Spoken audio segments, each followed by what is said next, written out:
that's how we do it. Sprout this little seed, I grow, then you bloom it.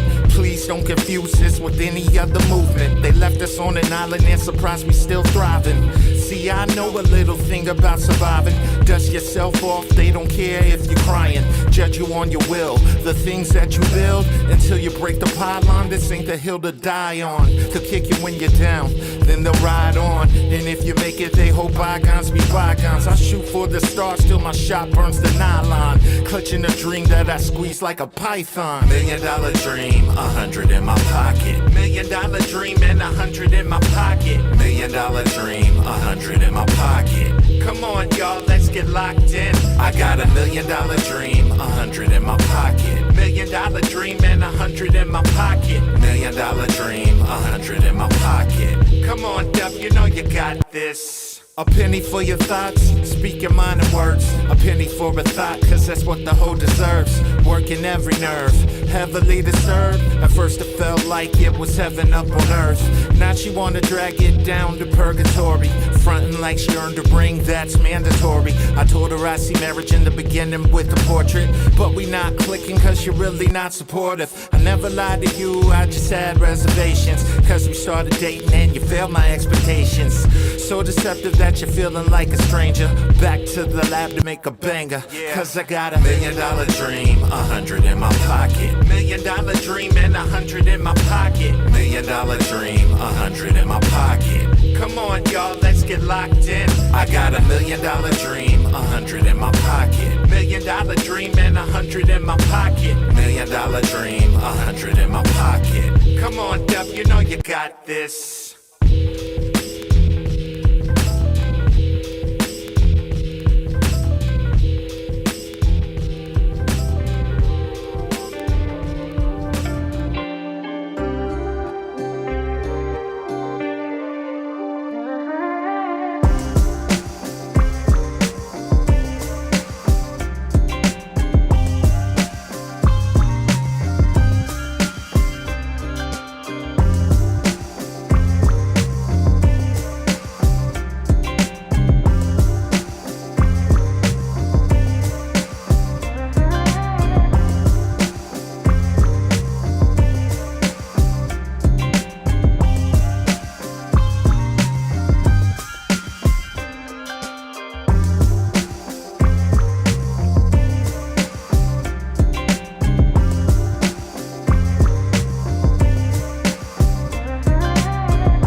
Hey, y'all, I got a great new album in the mail today.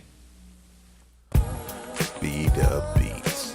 Whether you're in the mood for romance or an intimate night of fondling and hardcore fucking.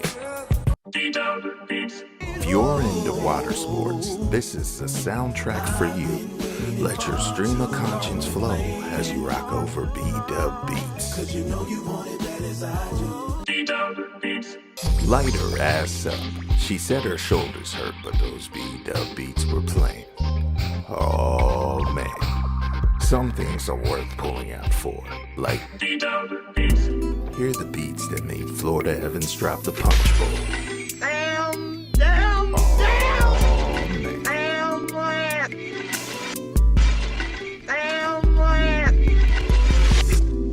No, my brother, you got to buy your own. North Carolina is my home, here where the Smokies rise.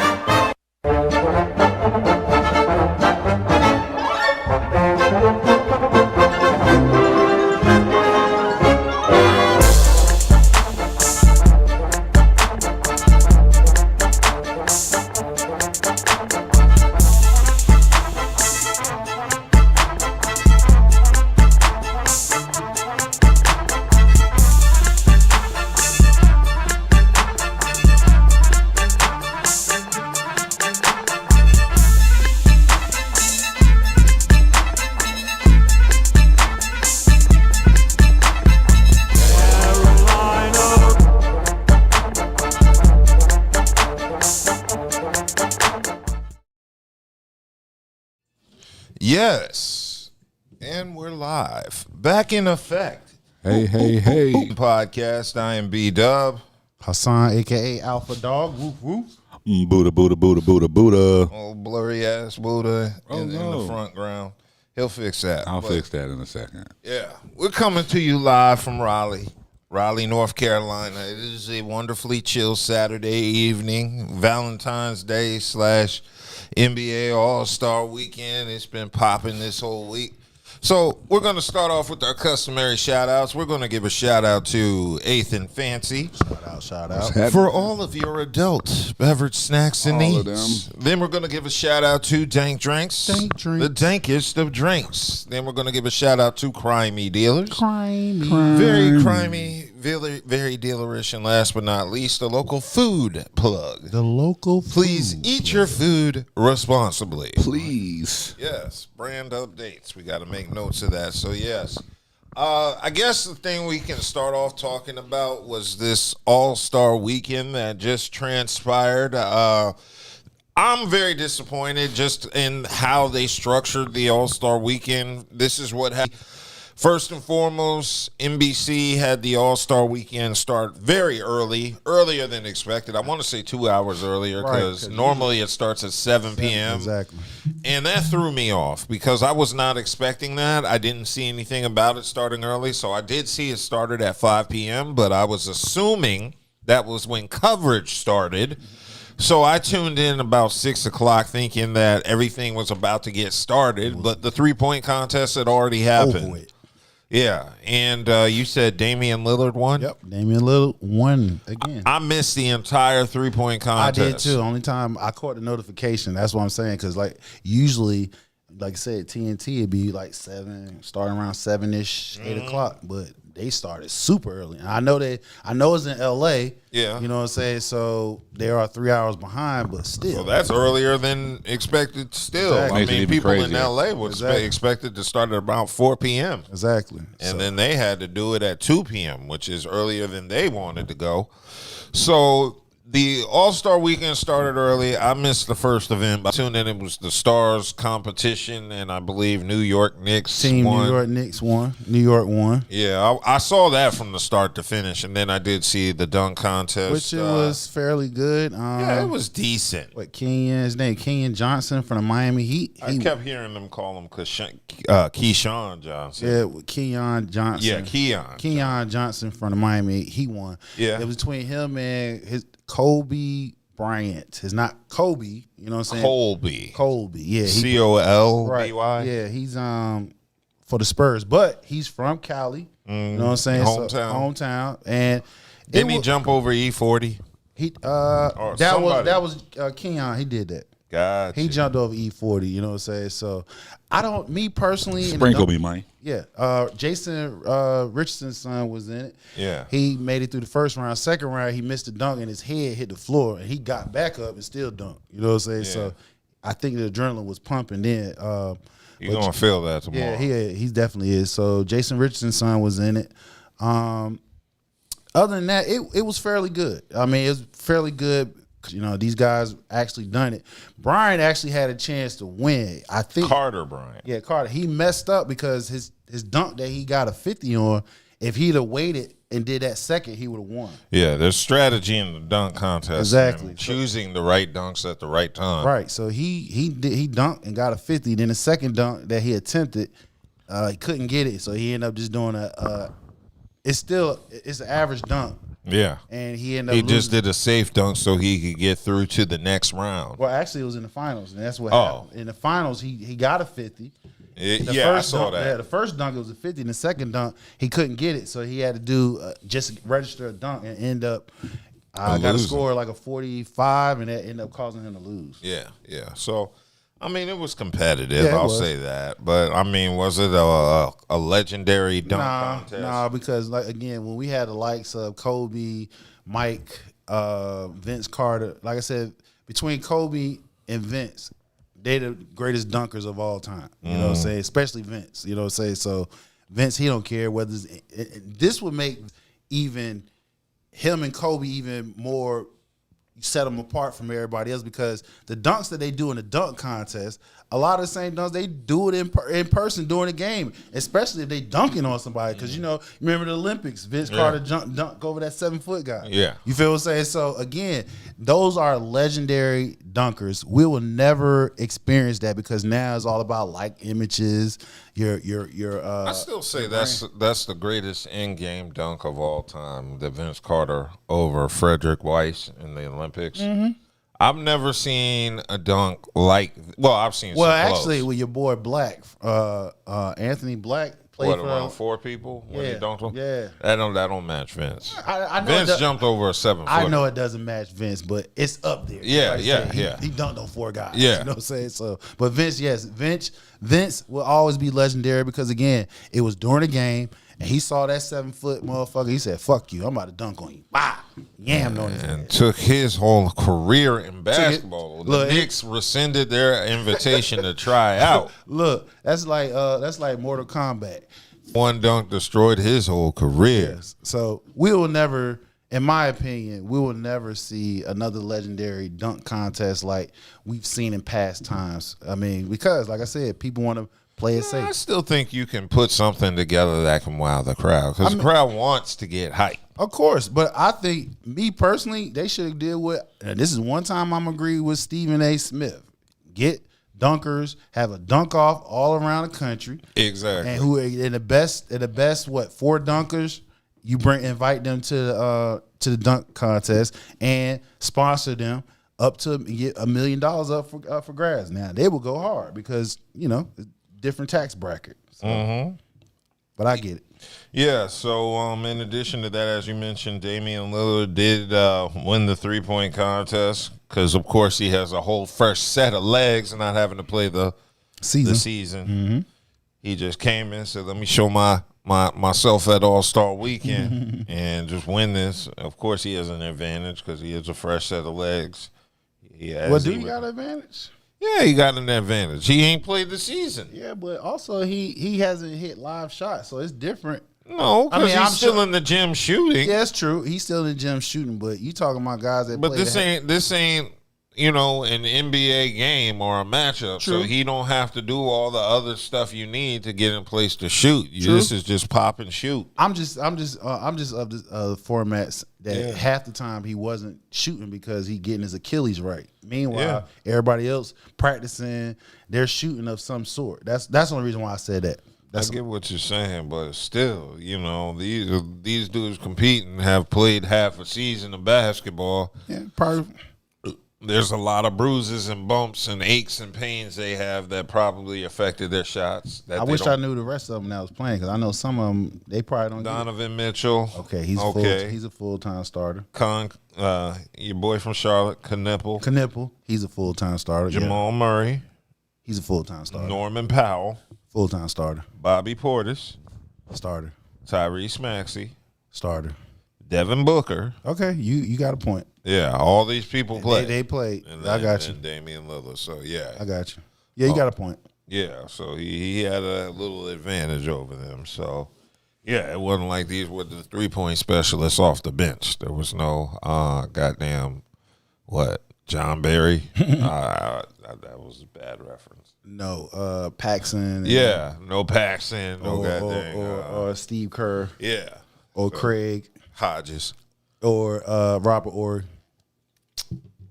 So, yeah, he had to go up against some premier talent that probably, again, had aches and bruises and minor pains that affected the shots. And a couple of them, quite a few of them on that list is playing an all-star game tomorrow. Okay, so tomorrow is going to be all-star game, which is what? America? World against USA.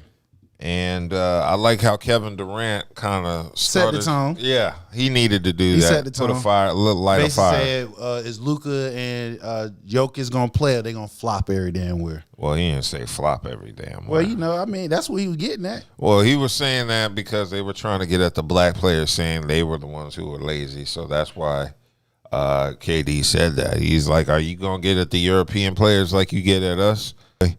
Jokic for not trying hard in the All-Star Well, guess game. what? We gonna see tomorrow because it's the world against the U.S. And so far, the past 3 MVPs gone to European players. Yeah, but then who won last year?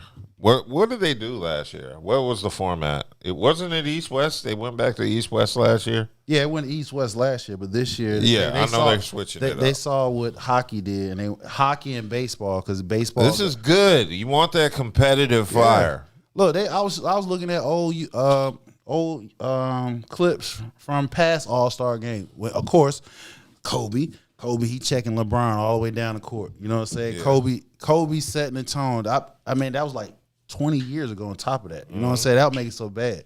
You know, the All-Star game, you playing with other top players in the league. Y'all supposed to show out. Y'all supposed to ball out. Now, again, we're not saying, we know y'all supposed to relax, whatever. Y'all got load management, so y'all shouldn't be that fucking tired. Yeah. They said the last MVP all 82 games was Kobe Bryant. Kobe, you only had 4. You had Kobe, Kevin Garnett, you had Michael Jordan. What's the other one? What was the other one?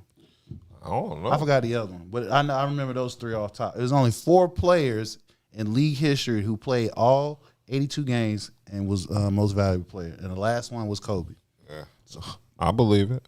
But I think this we're gonna see what we got. Yeah. I'm interested to see what it's gonna do. Now, I like what your boy Nick Wright said. If you really wanted to turn this into a competition, you'd have the black players versus the top white players in the NBA. Oh, it'll be controversial, but you damn sure would tune in. They'll be tuned in.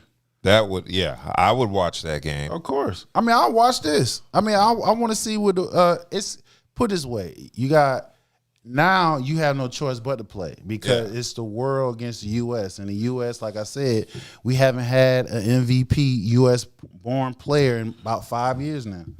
I think KD going to show out. Yeah, he's going to show out. I think Steph. Steph ain't playing. Mitchell, Donovan Mitchell. Think Donovan going to show out? Yeah, Donovan going to show out. Man, y'all don't give Donovan Mitchell his props. Maybe because it's on the Cleveland. Yeah, maybe because he was at Utah and Cleveland. But dude is a beast, man. He's a beast. I'm talking about he's an MVP caliber type of player. Yes, but the only problem is he hasn't proven in when it came in the playoffs. Because like last year, they had the best record in the NBA and they flamed out. But that's why James Harden went. He's like, they fuck up in the playoffs. I'm there. Again, they experienced a lot of injuries. A lot of their top players was hurt during the playoffs and stuff like that. So again, Donovan Mitchell, his game, I love his game. He will mash on your ass. Yeah, I've seen that. He will not hesitate to do that. His handles and everything. Who another player I'm looking to see? I'm looking to see. Jaylen Brown. He's good. Jaylen Brown. He's been showing out. Tatum. Exactly. They number 2 in the East. Boston is. Nobody expect them. Everybody was like, Tatum gone. They done shipped off a lot of players. They felt like they was selling. They are number 2 in the East, so they balling out. We're gonna see. We're gonna see a competitive. Yeah, I'm waiting for next season and my Wizards, boy. We're gonna have a healthy AD, get a good 25 games out of them the entire season. As long as we got them for the playoffs. I mean, real talk, if the players that y'all got, y'all should be a playoff team. You damn sure right. You got Trae Young, you got AD, you got a young core. Your beast star, and you know what I'm saying? So y'all should be all right. His name is Sar. And y'all he's sick with and it. y'all tanking.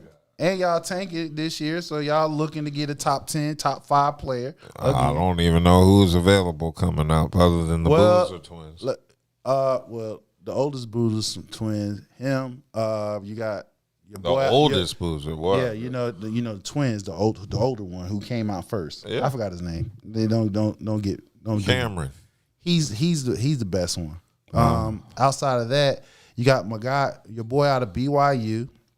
And you got my boy out of Kansas because they were just talking about him today. Those players, it's like 4 of them they're American players, top 4 that's supposed to be in the top in the draft this year. Gotcha. All of them black. Cool. Nothing racist, people. Let me put that out there. Cool. Well, I look forward to next season. I'm just going to hold my breath on this season and hope this is a good second half. But, Hot take, Lakers going to get Giannis. Watch. I'm telling you, we always get our big men. We're going to get them. Watch. You had a big man and traded him away. Who that? AD. He was injury prone, and we traded him away and got the best player in the league, Luka. You said was like he's not. He's not. When he's the key is when No, he's, he is still injury prone. Yeah, exactly. When he's healthy, yeah, AD is a top 10 player all day. But that's the problem. He's not healthy. So we end up trading him and got the best player in the league, Luka. Yeah. Who averaging over 30 points, damn near triple-double. Yeah. I just think it was jacked up how NBC did the All-Star game. Yeah, that's why they they should have been on another channel so that they could have came on its normal time. But NBC was trying to rush niggas out to show the Olympics. They didn't want to have black people cut into their Snow White Olympics because this is the time for white athletes to shine. You got black athletes in the Olympics. No, I know that, but you know who a majority of the people are winning medals around the globe. Shoot, there's a black girl on hockey. I forgot. Oh yeah. Those are a couple of us in. She scored 2 goals the other night. First black woman to do that. I'm like, damn, first black. This is woman. the Whiter Olympics. I got you. Yeah. But you forgot Jamaica up in there. Oh, they doing the bobsled? Yeah, Jamaica be up in there. Yeah. Oh yeah, there are a few of us there. Yeah, we in there. Emphasis on few. I got you. And they were like, y'all niggas need to hurry up so we can show some real sports. Get your little jumping contest over so we can show you German bobsledding. The lose. Yeah, 2 niggas laying on top of each other going down at 70 miles per hour. That's what the people need to see. That's crazy. Yeah. Oh, I saw figure skating last night, and the niggas, yo. What? Now I learned in figure skating, it used to be illegal to do the backflip. Backflip when that French black girl was doing it. What was her name? Syrye Bonnier? Yeah, she did that like 1978 something. No, like 88. Something. Yeah, 88. She was disqualified because they said that was not it, and now they're flipping backwards. Yeah, they're flipping back. I saw the men's figure skating last night, and the American favorite, he fucked up and came in 8th. Million, something. That's his name. They be going up in the air doing a 360 down. He came down, bust his ass cuffed. I said, damn. But yeah, it was interesting. I haven't seen anything Winter Olympics. I saw the half pipe. I don't know what to focus on. Well, so I like the speed skating. The 1500 speed skating and stuff. I like that. I like the luge. That's bobsledding. The snowboard half pipe. Your girl Chloe. That's Garrett girlfriend. Miles Garrett girlfriend. Yeah, Chloe, she's like one of the top snowboarders in the world. Oh, okay. Yeah, Miles Garrett girlfriend. He was out there, had his camera. I didn't know Miles Garrett was out there like that. He playing in the snow. Yeah. Oh, okay. No, she ain't no snow. She black? Asian. Oh, she Asian. Okay. I like that big ass nigga. She like about 4, 5. Oh Lord. Look, if you see how he be hugging her shit, like damn, he just didn't go for her ass and shit like that. But I watched those. Downhill. Your girl Vaughn. Lindsey Vaughn. Now, didn't she screw up her leg? No, hold on. Oh. I gotta give her a prop. She did her thing for a 40-year-old. She knew it was her last Olympics. She going down, and the last Olympics she ended up going down here. She had fucked up her knee and shit. Here we go. Come back again. She going down practice run. Go down, fucked up her. She tore her ACL and MCL. God damn. She still goes back out there and go and try it. 13 seconds in, she hit that impact. I was like, damn, I knew that was over. Hit that grunt, pow, over with. Broke her leg, the same leg where she tore the ACL, MCL. So shit. She got a couple surgeries. She a badass chick. Hey, my props off the Lindsey. So she's like the Kobe of downhill skiing. Yeah.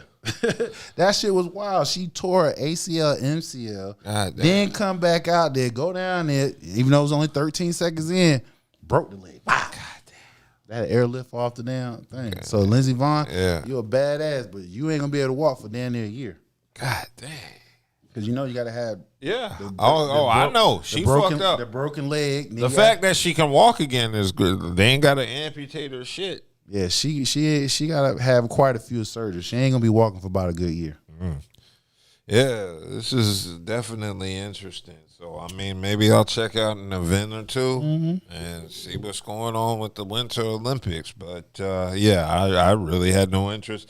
Really, I didn't even see no hype around it. I didn't see a lot of advertising. It wasn't. Oh, so you know Snoop Dogg, he's the commentator now. So Snoop Dogg is the Look, put Snoop. they put him out there, because they trying to use him to bring us in. Oh, Snoop Dogg out there. Let me see what the fuck he talking about. So, he doing his thing, what he did with the Summer Limits. I guess that's what happened when you gotcha. Kiss the ring and shit. You get them damn deals coming in, boy. Yeah. Left and right.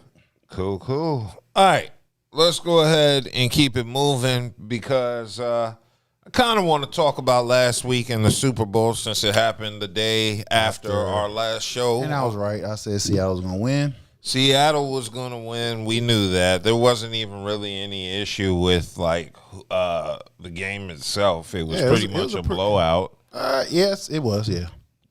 Even though the score makes it look close, but it actually wasn't because they scored late. And Seattle, it was up 29-0, something like that. Yeah. So, I mean, the real issues and drama happened after the game. No, what about halftime? Well, yeah. Well, there was Bad Bunny's halftime performance. Today I finally saw it. Damn. You really did? Yeah. I didn't watch it live, believe it or not. I did. I know a little Spanish. I caught certain words and stuff like that, but what he was portraying based off the imagery that he was giving, I knew exactly what he was talking about because if you keep up with history, current events, he spelled it out. Last year, K-Dot spelled it out for us. This year, he spelled it out for the brown people. Yeah. So, I mean, I personally, after just watching it today, I didn't have an issue with the show itself. It's just there was no English.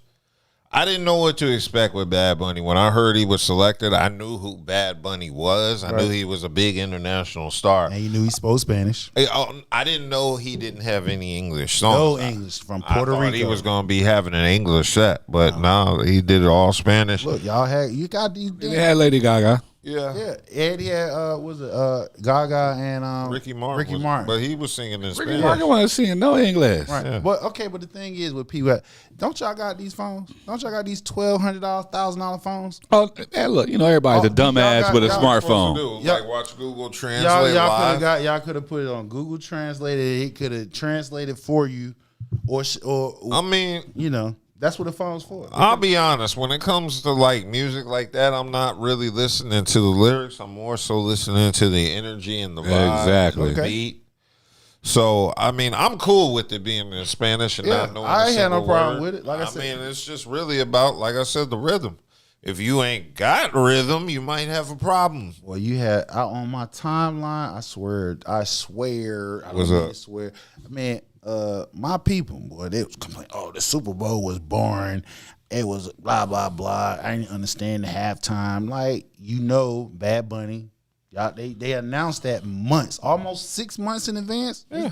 So if they announcing who's going to perform, right, and they telling you where the man's from, and if you listen to any type of music, especially his, it's all in Spanish. So you had a heads up what it was going to be. Now, the game, was it competitive? I love the game. It was straight. You know what I'm saying? The defense, for once, we had a game where defense actually took over.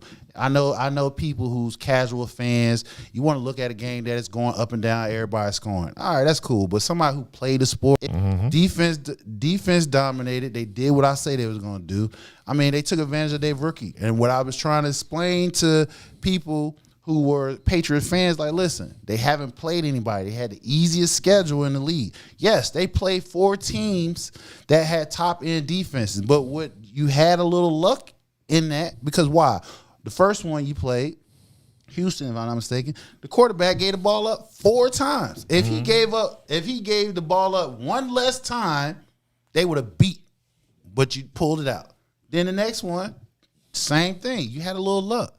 You came across a team that was on point. They was hitting on all cylinders, and they did their thing. Me on a personal level, that I get to see not one but 2 former Dallas Cowboys leave Dallas, go somewhere else and win the chip in their first year.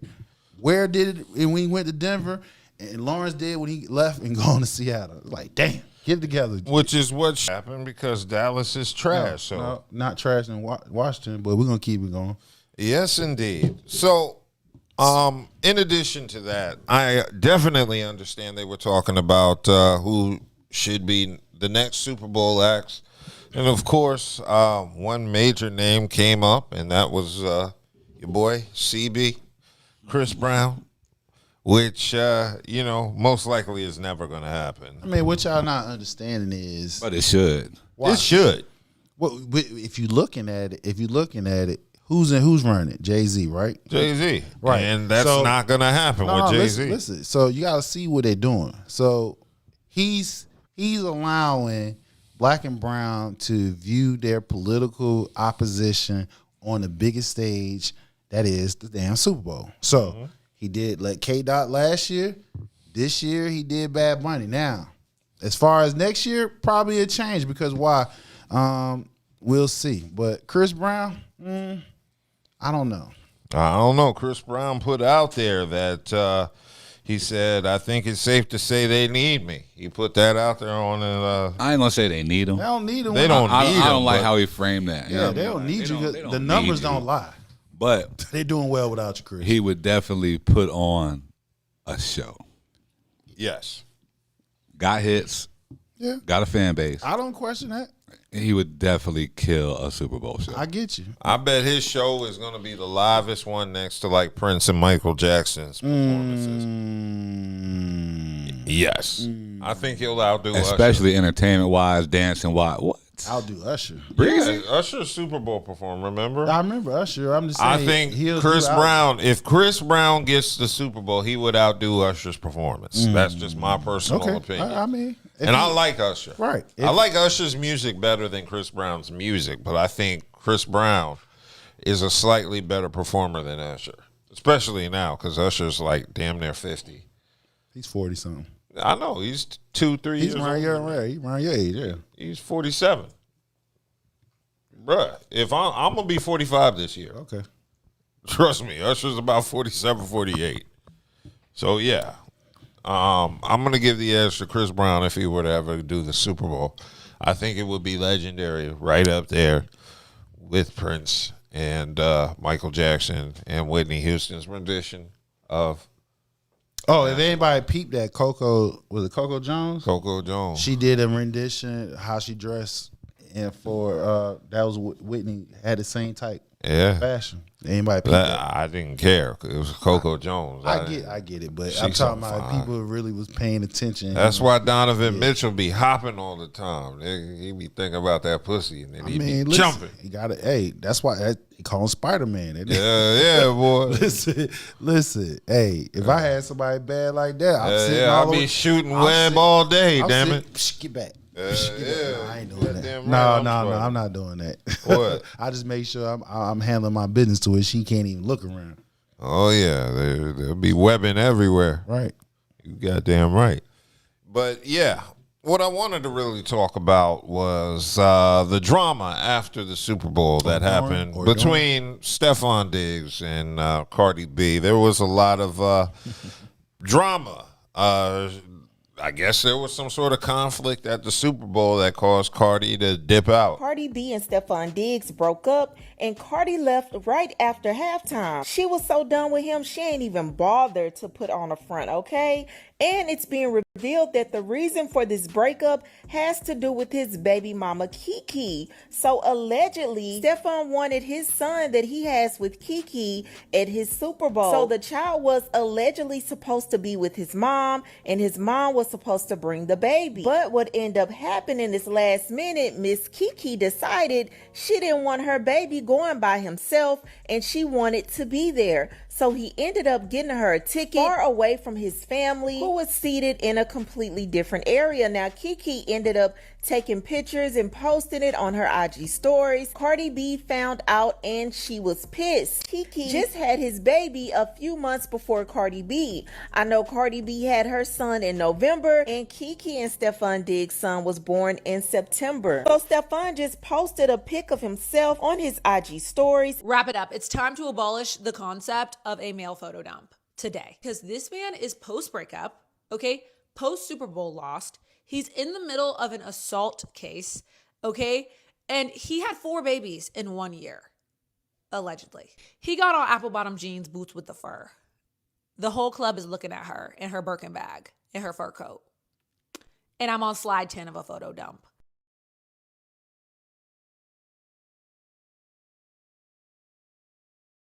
I say, did we not spoke on this? Yeah, so I don't know who should be surprised that it didn't work out between Cardi B and Stefon Diggs. I don't know if the other 3 baby mamas he made last year, in addition to her, was kind of the sign she needed to realize this wasn't going to work. Cardi pretty much embarrassed herself, in my opinion. She knew that. Yeah. And people try to co-sign what the fuck she was doing. Oh, she liberating herself. Men do it all the time. Blah, blah, blah. The thing about it is, this is the reason why women is held on a pedestal. They're viewed differently because of that. The fact of the matter is, she tried to move like a dude, and look what happened. Dude don't get pregnant. We don't have babies. You do. You feel what I'm saying? And on top of that, you had a child while you were still married.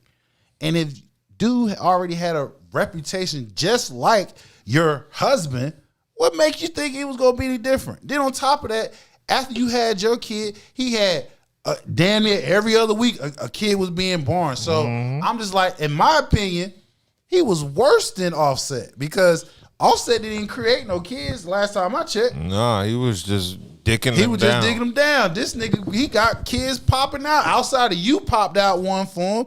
3 to 4 more right after that. So what? And she was involved in the degeneracy, like the boat party. Yeah, you sitting in You there. was right there. Right there where he popping, smacking ass on all the other chicks. You indulging yourself in the middle of it. So the thing about it is, this is why she can't be mad. You want to move like a man, you cannot have no fucking feelings when you're doing shit like that. You feel what I'm saying? Because it makes you look bad. Not to mention, she publicly claimed him as her boyfriend. Exactly. That NBC interview kind of screwed up everything. The thing that's missing here is between him and her, she's the boss. She makes more money than him. Ain't shit he can say to her, you know what I'm saying, whatever, outside of him staying in his lane. The other way around, his other baby mamas, he's the fucking boss. You feel what I'm saying? So they gonna move whatever beat that this nigga say. That's the difference.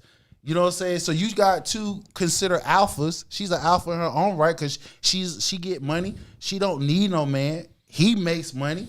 He don't need a woman, but he got women that will be up under him. She, on the other hand, yeah, she got men that'll be up under her, but what she wants is a monogamous, traditional relationship.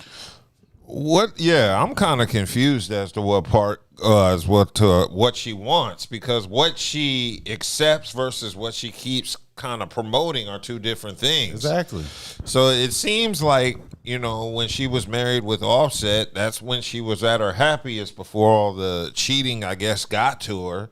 It seemed like she's happy in one-on-one monogamous relationship. That's what she wants. Yeah. So I feel like she set herself up with failure going with Stefon Diggs. No, well, according to her, it was revenge. It was revenge, and according to her, hey, she doing her thing. She moving on. You know what I'm saying? So if this man is similar to your husband, you got what you might as well should have stayed with Offset. At least the nigga ain't had no kids on you. Yeah. Your emotions get hurt. The finances your don't. Child with this man, all the other siblings are a matter of weeks apart. So that means he was fucking you and all them other bitches at around the same time. Yes. And that's not a good thing. Now, Cardi is not taking this lying down. Of course she not. Yeah, she started her tour this week. She started her Little Miss Drama tour in California, in Palm Desert. And this was on Wednesday. And she got emotional addressing the crowd. She said she did not want to get emotional, but she lied. The singer, Cardi was holding back tears, and they had a video on TikTok about it. And she was just saying, I just want to tell you, Don't let nobody take your happiness away from you. And then the crowd started cheering because the crowd didn't know about Stefon DIGGS either. They would have warned her. And that's really what this is about. Cardi B fans were so happy to see her get her revenge on Offset. They didn't care who she got it with. Exactly. They didn't know a damn thing about Stefon DIGGS. Yes, the fuck they did. Nah. Everybody knew what was on that Stefon DIGGS. If they did, they wouldn't have been cheering her on. No, they was cheering her on because she was sitting there stomping with the big dogs, beating on her chest. Roof, roof. Roof. Like, yo, you can't sit here and walk amongst the big dogs and then cry boo-hoo baby tears and shit when the shit don't work. Everybody knew what was going on with that man. If all his teammates saying they would not let their sister fuck with him, that tell you right there. Nigga gonna fuck. You know what I'm saying? And like I said, he's worse than fucking Offset, in my opinion. No, I agree with you. I The only agree. difference is y'all not married. Yeah. And Cardi was at the Super Bowl just for the Bad Bunny halftime appearance because she was in the little dance troupe dancing to the music. Yep. So and he got baby mama there. Yeah. Why was Cardi B there? She's not Puerto Rican. Well, she's Latino. Oh, okay. So he had all the countries, all the flag symbolism. I think her and Bad Bunny are also friends too. And that too. Yeah. I think they've collaborated. Yeah, and I guess it looks good for him because, she's a star and he's a star, so that's two stars. Man, have they done recordings together? That's what I said. I think they have a collaboration. I think they have, yeah. Okay. So everybody he had up there is stars in their own right. Is it true she spent $1.2 million on some party? Probably did. That's another L. Why would you spend that money on a dude having private jets? Yeah, for the go to the Super Bowl. Her, and the family. That's on her. I mean, again, the thing about it is what you gotta understand is he had 3 other babies. Outside of that, we talking about egos right here. You feel what I'm saying? You got 2 people who makes money. She makes more than him at this time, so she's doing all that. Niggas like, damn, bro, what's up with that? You know what I'm saying? And he's a player. You feel what I'm saying? Ego getting in the way. He like, man, fuck that shit. Told the baby mom pull up. You feel what I'm saying? He wanted to show everybody else who's the big dog in that shit. And if she'd have been quiet, then that would have made him like, damn, nigga, you got some pull. But nope, she ain't gonna lay down being quiet. So now, when you invoking your feelings into it, then what that tells you, you doing something you ain't got no business doing. And all the women that's co-signing you to do that shit is stupid. Real talk. Yeah. That's my opinion, though. Yeah, so I mean, I just think she continues to embarrass herself. This was so unnecessary. Like, for her, well, I get why she was at the Super Bowl in an unrelated, I guess, thing. Situation, business. And she was part of the halftime show. I mean, I think they came there together. She got, like I said, she got the private jets for her family, his family. So, I mean, she just didn't know that baby moms was gonna pull up. Which, again, I mean. That's stupid. Yeah, that's you should assume they're all going to pull up. Yeah, you can't. And then too, you can't get mad and agree because he got to play nice with their ass. Regardless of that though, you should assume every one of his baby moms is going to pull up, regardless. I agree with you. That plus, they all newborns, so he has to have some type of relationship with them. Yeah, for the next 18 years. For the next 18 years. All them kids is right behind each other, weeks apart. Let that sit out there. So he got to maintain some type of relationship to where she ain't trying to go for his neck to get the damn child support. You feel what I'm saying? So yeah, pull up to the damn Super Bowl. Yeah, so Cardi keeps embarrassing herself with this relationship. I mean, she just needs to get with Aaron Pierre. The thing about it is, if she want what she want, she gonna pretty much have to fuck with a regular guy, which that's not gonna happen. She need to go back to her husband. Yeah, I mean, yeah, in a sense, I think she's gonna end up back with Offset. I don't see that because she been back with him twice already, at least 2 times already. So I don't see that. Get back a 3rd time. I know women who keep having babies with the same dude who's terrible. I'm just saying if I'm in his position, what I want her back, nigga, you just had a kid with another nigga. Just had one, so he's around for 18 years. Yeah. We're still married. Would I even want to I'll probably fuck you, but I ain't gonna, I don't think about no marriage. I can't see us rekindling that shit. The difference between me and you is when I cheated, I'm speaking as Offset. When I cheated, I didn't create no kids. Yeah. When you cheated, you created one. Yeah. So I mean, That's way different. That would make me not want to get back with a woman too. Nah, I can't get Your back with womb is tainted. The only thing I can do is fuck you. That's it. That's all I can do. Maybe that's all she wants. Well, she don't want that. She wants a tradition. Here's what some women tell me what I do when I go through shit like that. You giving up too much of the pink cookies. So when she be freaking off with goddamn Stefon DIGGS and shit, hey, Getting crushed by buildings. exactly. Yeah, you reap what you sow in these situations. So I do agree with you. Cardi is just gonna have to get a square. She ain't gonna do that. I think she will once she figures it out. Nah. By the time she figure it out, her wounds gonna be dried up. When I say dried up, she ain't producing no more kids. Because any man that comes in a relationship with her, that's gonna be, unless they don't want no kids, which I highly doubt it, because she got money, they gonna want to have a kid with her. Yeah. So they're gonna have to be sooner than later. That's what I'm saying. Have a baby by me, baby. I'll be a millionaire. Yeah, exactly. Anybody, because the thing about it is, unless she gets with somebody that makes more money than her, she's going to be the breadwinner in her situation. That's the whole thing. And I don't see somebody making more money than her gonna fuck with her like that.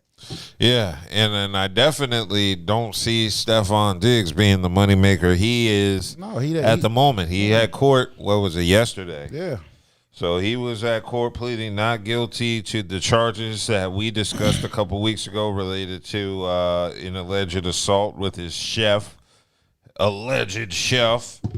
As I saw those text messages she sent, she was cooking up something more than food. Your life forever.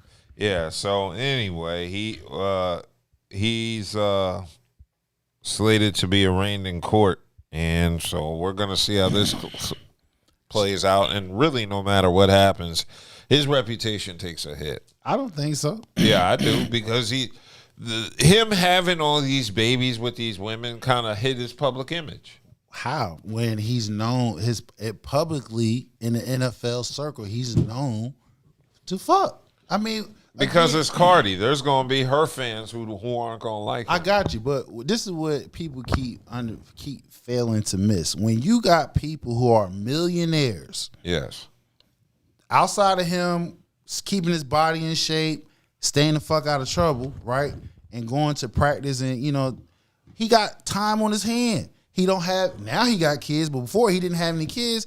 What else to fucking do?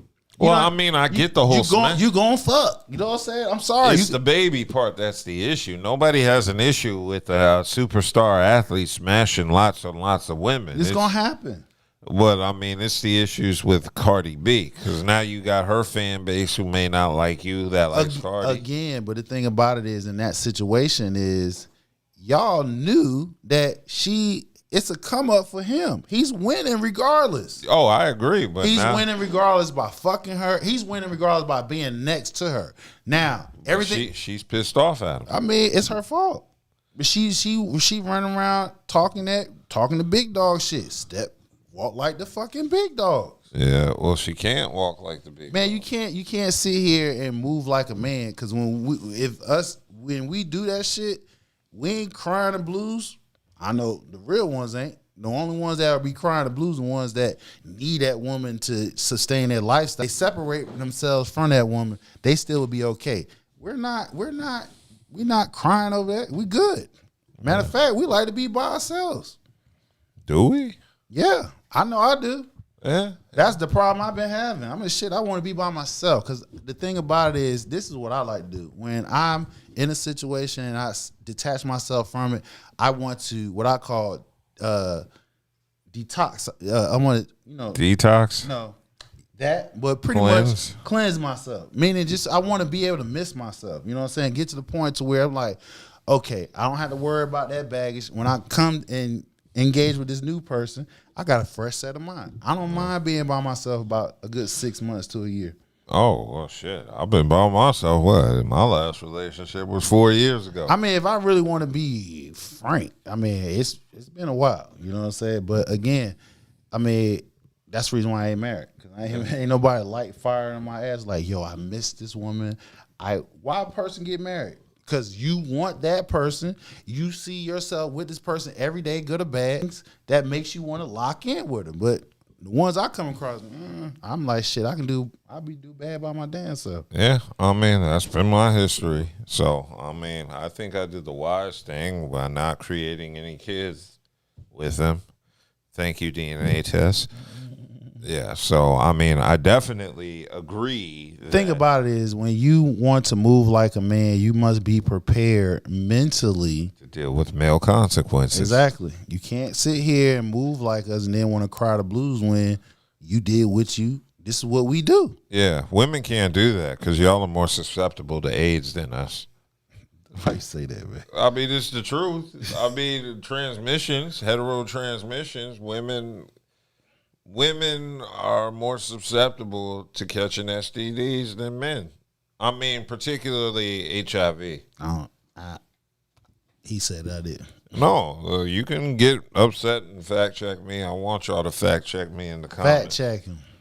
Trust me, I've done That's my a fact. research on this. That's a yeah, fact. Buddha knows. That's a fact. All right. Yeah. If anybody knows, it's Buddha. Hey, no, it was. That's what y'all did. Don't sit here and tell me that's what y'all did. That was not what we did, yo. That is not how that worked. We used to answer questions that individuals had on different infections. Oh. So I know a lot of information. Unfortunately, I know a lot of information about those things. Gotcha. Yeah, knowledge is power. And Buddha told me this stuff. That's how I know. So if I'm wrong, he's wrong. Gotcha. Hey, I didn't question you. Yeah. I didn't dispute it. Man, I thought that was your job all of these times. You told, I think that's Telling somebody, no. telling people they had AIDS. No, sir. You were infected. I don't read. I'm not You're reading not back infected. any. You're infected. Yeah, no, I don't read back any test results or anything like that. But I give you some information, tons of information. I can give it to you. Yeah. Imagine you got to I wouldn't want to tell somebody they got that. I would. I wouldn't want to. If that was Buddha's job, I thought that's why I asked Buddha to see if he could give me an interview. Because I wanted to get a job telling people they had AIDS. I wouldn't want to. And I was there for a long would time need too. no lunch break. I wouldn't tell them. I'd work overtime. Hey, look at your paperwork. Yeah. I have the same issue. You know, when I'm on the phone, I have actively had 3 people ask me if I was AI. I'm like, no, I'm live. And then I call them a bitch. Would AI do that? So they said, would AI do that? Yeah. Bitch ass. Bitch ass. Nah, I ain't no fucking AI nigga. But yeah, I would love to have a job like that telling people they got AIDS. Especially if I ain't got it. I use condoms. That's terrifying. Is it? Yeah, it is. Nah, now it isn't. Well, not I wouldn't now, want that job in the but 90s. Back then, yeah, it was. That would have been you're like, terrifying. oh no, I got AIDS, and then you hear, it's over. And then you just have to talk them down, like, yeah, well, blah blah blah. Yeah, it could be no, you this or still it could got a be full that. life to live. They have these all next types of 6 medication months. available for you now. It's not an absolute death sentence. Not a whoop de whoop. Like, oh my goodness. Oh man, yeah, it's no longer a death sentence. They even going to the far. What's that? Prep. Prep. They ain't had that in the 90s. That's supposed to protect you from getting AIDS. It's an AIDS barrier. Yeah, that's what they've been promoting heavy. It's called PrEP. It's for if you don't have AIDS, you're supposed to take this medicine. It's supposed to help you prevent you. You haven't seen it in your Facebook feed, it's Buddha? on Facebook and it's on BET. I know I seen it on BET. I started getting notifications after Facebook saw my friends list full of the women. It's probably going to now that y'all just said it out loud, but no. When we talking about Tamar, she's promoting it. Tamar does Matter PrEP. of fact, I noticed it because So hold on. on CNN. What? Basically, you tell me it's a drug out here that's promoting unsafe sex. Pretty much, yeah. Yeah, it To said meet the meat. They promote meet the meat with the drug. Listen, what they saying is PrEP is to protect you from getting HIV/AIDS, but Yeah. it doesn't protect you from getting STDs. Yeah. So you can get herpes. You still can get herpes, but you won't get AIDS. Chlamydia, you won't get AIDS. You won't get you So get it. You won't get AIDS, but you get gonorrhea. So if you are heterosexual or bisexual or what they call it, pansexual, Diddy, you know what I'm saying? If you don't have HIV or AIDS, you can get PrEP, and PrEP's supposed to protect you from contracting HIV/AIDS, but not STDs. Yeah. Yeah, I seen Tamara Braxton. They was on CNN the other day. They was talking about Tamar says she takes it. Tamar, yeah, exactly. She does. Yeah, she's like, I don't know who the men are. She's actively promoting it. Yeah. I've seen plenty of commercials about it.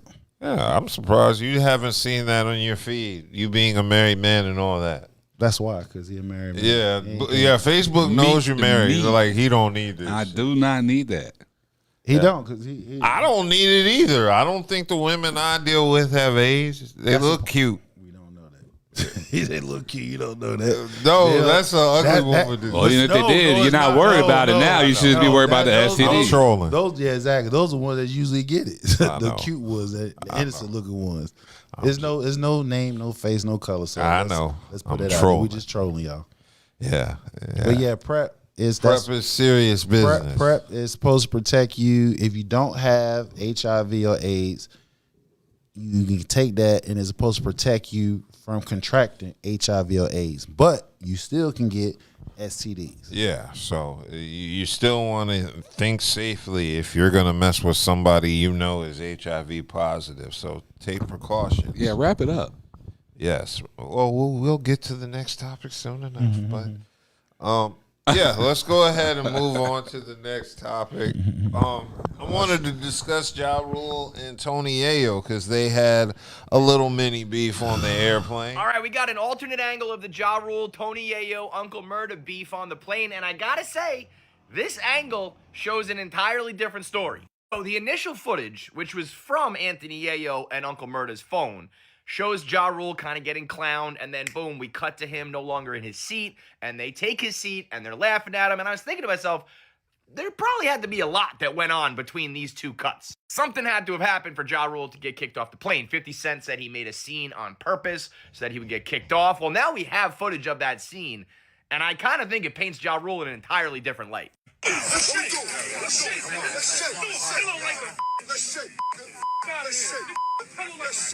All right, first off, I absolutely love this guy right here. Like, gentlemen, can we please just put on an episode of The Office? We're going to get our Biscoff cookies, and we don't need to cause a scene. Yeah, bud, I don't think there's any stopping this one. But I got to admit, this shows a totally different side of things. Ja Rule, solo, standing there being like, what do you want to do? I'll admit, I don't understand. Do you want to shake? And that might be, I'm too white for the slang. Maybe a different word choice. But he was ready for the action. 50 characterized it as, Ja Rule caused a scene on purpose. He faked it so that he would get kicked off, so that he wouldn't be in any danger. This looks like he caused a scene. As deep as this beef runs, I don't think any of these guys are willing to fuck up the bag, fuck their money or business by getting in a fight or violent on a plane. So I don't think anything was going to happen. But Ja Rule at least put on the show like he was ready for it. It won't change things, at least I don't think so. I feel like this is just forever an uphill battle for Ja Rule that he can never win. But in this case, I think I'm giving the W to Ja Rule. So that was Ja and the latest edition of Snakes on a Plane because they snaked Ja.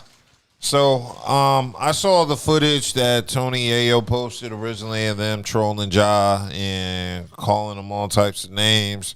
And Ja was shooting darts back at them. And then that second video you saw was released where they showed the second angle of Ja Rule standing up, asking them to shake.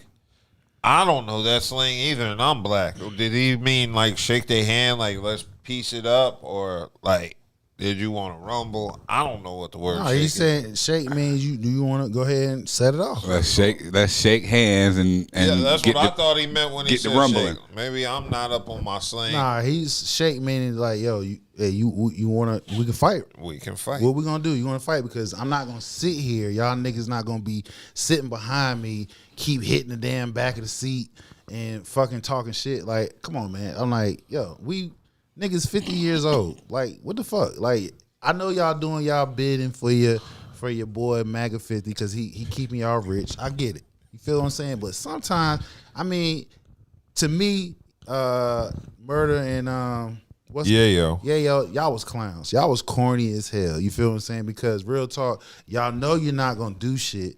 I mean, who gonna spend however many hours flying back to New York, going back and forth with y'all niggas? Like, that's stupid as hell. Like, and then on top of that, you already know how tight they are, air security and shit like that. Yeah, So that's my number one. I'm not trying to get fucking charges dealing with federal aviation because you dumb motherfuckers sitting here trying to get clout off some bullshit. Exactly. To me, I view the airport like the Continental in John Wick. Yeah. It's that neutral ground where if you can't see do somebody, yeah, you got to give them a pass. You gotta give them pass. You ain't putting me on that no-fly list. Exactly. Especially if I'm doing shows, I need to get my money. I need to get there quick, nigga. I ain't got time for all that. So me personally, I think Yayo and Murda, what they did was corny as hell. I thought it was clown shit personally, but you know, when you got to do like 50 backing you, you know, you can get away with clown shit. You know, and that promotes 50. So that's where I go back to when niggas co-signing what the fuck 50 doing. I'm like, yo, after a while, the shit gets old. Nigga, you a fucking billionaire. You move like one. Act like one. You feel what I'm saying? You sitting here acting like you one of niggas. You ain't one of niggas. You feel what I'm saying? You done kissed the ring to Trump. All right.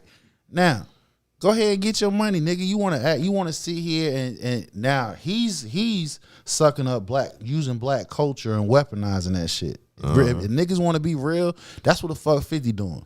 You feel what I'm saying? Yeah, he come out with power and all that shit. All right, that's cool. I don't knock no nigga for getting their money. But let's look deeper in this shit. This nigga is a bullhorn for white supremacy, and he's selling out like a motherfucker. And then, like we've been calling out everybody else, he's doing that shit. Yeah. Let's call it like it is. Yeah. Well, in addition to that, Ja decided to take to, I guess, Instagram or tweet. He said I popped up on these punks by myself on a plane. LMAO. And then he called them PAN, which is an acronym for female vaginal ass Negroes. I threw the pillow at Yayo head because you soft, he tweeted. Knock y'all hat off. Shit was hilarious.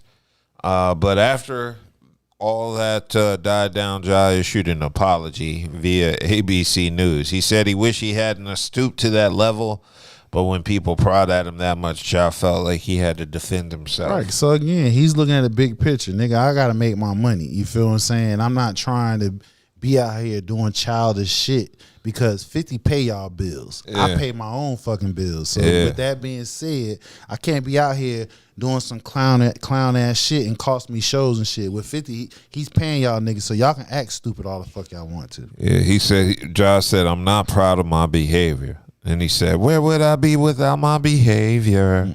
It's goofy to me. I'm a grown man about to be a proud grandfather, and I wish that video of me wasn't out there. He said, I don't like people taking me out of my character, so for that, I apologize to my wife, family, fans, business, and investment parties. I want people to know at the end of the day, I'm still a man, and I'm going to stand my ground. I don't start trouble. Yeah. Interesting. So I didn't realize Ja had investment partners. Yeah, he get money. Like that's what I be trying to say when people talk about, 50 and shit. Yeah, 50's a billionaire and got it. He made good deals. He shows. Nobody's taking that from him. But everybody that he coming at, they're not broke. They got money too. You know what I'm saying? They probably don't have as much as he do, but they're not wanting for anything. So, that's all I want people to see. Yeah. Everybody's getting money. Yeah, there's levels to, people getting money, but once again, everybody's not striving to be a billionaire. Everybody not striving to be millionaires. They just want to be comfortable, whichever that vision is for them. Now, 50, of course, responded saying, remove his scary ass. LOL, Yayo said, suck my, you know what. He said that of Ja Rule in that video. So 50. Of course, here we are. We got a billionaire acting like he's on, like he a hood nigga. Well, I mean, he is. He ain't no hood nigga. 50's a hood nigga who became a billionaire, just like Jay-Z. Of course, but when you get up that level, you have he. I mean, you can't be one now. Exactly. That's what I'm getting at. You know, he like I said, he's trying to keep one foot in that area, nigga. You not in there no more. But you see, that's where his money comes from. White people like him because he's the edgy guy who will go at black people. Of course, he's on their side. which he will be. He's eventually a bullhorn for white supremacy. Yeah. Well, I mean, I'm gonna see what he does with the studio in Louisiana, because if this man can generate jobs for the people of that area, particularly black folks as well, then the thing. Okay, so let's do a little something. He builds a studio outside of basic shit like cleaning offices and shit like that, right? What other who going to be directing the movies? Sure, he can. It's going to be somebody black, but is they going to be from there? That's the whole point. Because if they don't have that school that produces art, cinematography, they got schools in New Orleans. What I'm saying is in that area, Louisiana, they have a film industry. Yeah, I'm talking about in Shreveport. We talking about what he's bringing to Shreveport, what it's going to help the people of Shreveport. Because he's taking over an old film studio, so the film studio was already there. And what he's doing is he's helping gentrification of that area. He bringing rich people down in that area, which that outprice people who lives there. That's the whole thing. When you got somebody like that got money, he bringing people with him that has money. They move in that area. So people who live in that area, who's born and raised in that area, they're getting pushed out. Mm-hmm. That's the whole thing. But we're going to see. Yeah. Hey, did you hear about Faison Love getting that 50? No, what did he do? Okay, so Faison Love is Cat Williams situation, but go ahead. Well, yeah, that's what he's known for at this point is beefing. So Faison spoke out against 50 Cent. He had an appearance on the Bag Fuel podcast, and Faison questioned 50 Cent's status as a filmmaker, suggesting his work is more to Tubi movies and downplaying his accomplishments in the industry. And Faison criticized 50 by calling him a victim and referencing him getting shot, suggesting that 50 is better at posting promo graphics than producing film content. So he was just basically saying 50, yeah, pretty much clowning him, saying you're not a real filmmaker. All your shit is hood shit. Tubi shit. Which it is hood shit, if you want to be real. Yeah, well, I mean, that's the point of this studio. We're going to see what 50 does with his opportunity. But Faison was just basically getting there, 50 Cent saying he's not like Tyler Perry, who actually directs and writes films.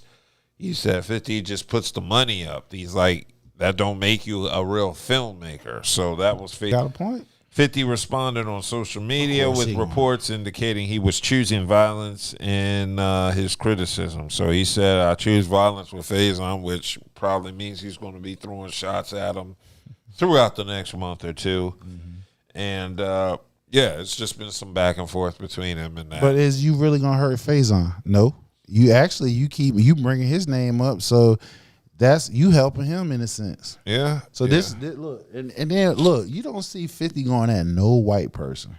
Yeah. Everybody he going at is black. Everybody he goes at from black. He went from Jay-Z, Diddy, Mano, Fab. I mean, everybody he's gone after has been black. He ain't said nothing against nobody white. Y'all peep that. Yeah, so 50 did shoot back further and said, your man really think he tough. He better focus on his case. He throwing shit at hotel people, LOL. Referencing Faison had a issue with the hotel employee, and Faison ended up putting hands on him, now having to go to court. So that's what 50 was referencing when he said you were throwing shit. 50 always hollering about somebody's cases, like dude, like, yo, you stay in people cases. That's almost like, damn, nigga, what we doing here? You see this again? You from the streets, nigga. You know, talking like that. What that mean? Mm-hmm. Snitching. What we doing? You talking? Why you talking like police? You have no business talking about another nigga case. Ain't got nothing to do with you. Yeah. But again, everybody will keep giving them pass. Now, of course, Faison also referenced the documentary, the Diddy documentary, and I guess that was kind of the reason he was upset at 50 was for the Diddy documentary. Then mentioning something about gonna make one of Jay-Z. Yeah, but they're allegedly saying 50's involvement is racking up close to 50 million.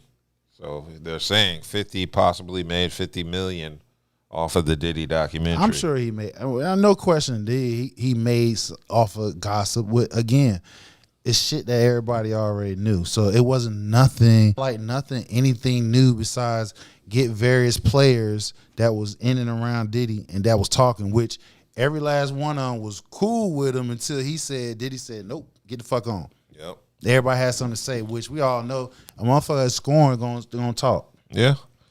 And 50 did what 50 does, and that's capitalize off of beef. Off of gossip. I'm not mad at him for doing that. Again, you do your thing. All I'm just saying is you got skeletons in your closet, sir. You better hope nobody get their hands on them and All get I'm yours. I'm gonna see what 50 does with this Shreveport deal and the studio. If he keeps making Tubi shit, I won't think too great of him. But if he can stimulate the local economy and get jobs to our people, his people, it might change how I view his perception. Well, when you the face card of a law that hurts black and brown people, I don't have high hopes for you. And he was a face card of a law in Louisiana that disenfranchised black and brown people. Yeah. Feedback for the people in Shreveport, but so again, to be continued. Yeah, that's where I'm standing. I got to see what he does with this studio before I actually judge him and say what type of person he is.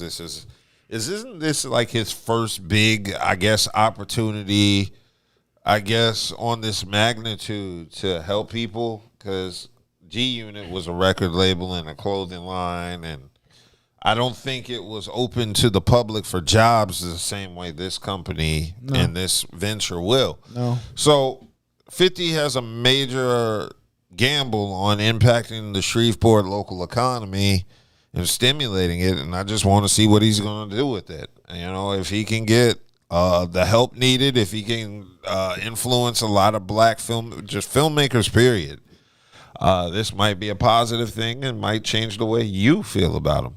No, I won't change how I feel about him because the thing about it is, like I said, he's already leaving a pattern. So I'm on that shit. I'm on the pattern that he's on. So I'm just gonna let it play out, and y'all probably come around and see it. He's on his path. Okay. Well, we hope for the best, but expect the worst with 50. So with that being said, we're gonna move along because I wanted to discuss the Rock and Roll Hall of Fame and your boy Gene Simmons in his comments. Now, Gene Simmons has spoken out publicly against hip-hop in the Rock and Roll Hall of Fame a few times before now. I specifically remember us covering him previously when he had said his feelings on hip-hop being in the Hall of Fame. And strangely enough, I actually agree with Gene Simmons. Basically, Gene Simmons, for those unaware, spoke out against... Gene Simmons was on a podcast where he talked about his stance that hip-hop doesn't belong in the Rock and Roll Hall of Fame. He just basically said it's not his music. He doesn't come from the ghetto. It doesn't speak his language. And as he said many times, hip-hop does not belong in the Rock and Roll Hall of Fame, and he feels the same way about opera or symphony orchestras to kind of kill the racist angle, I guess. Yeah.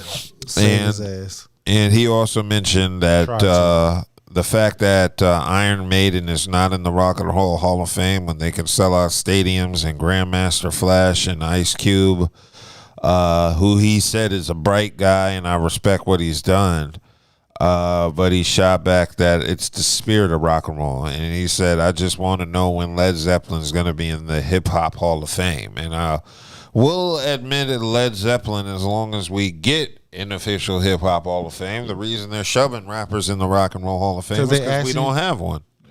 We don't have an official hip-hop Hall of Fame. No, but also how rock and roll was created. Black people.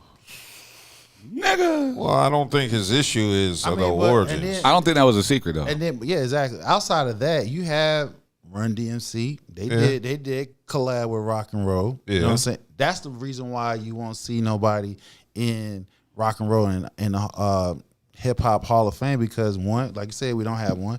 Two, how many rock and roll groups collab with hip hop artists? Yeah. Well, is Linkin Park and Limp Bizkit in the Hall of Fame? I don't know. No, they're not, because I don't think their haven't- music was good enough, or their status was. Exactly. That's one. And, other than that, then he said ghetto. If I'm not mistaken, ghetto Is from the Jewish community. One, and is in some countries the ghetto is actually the suburbs. The suburbs is considered a ghetto.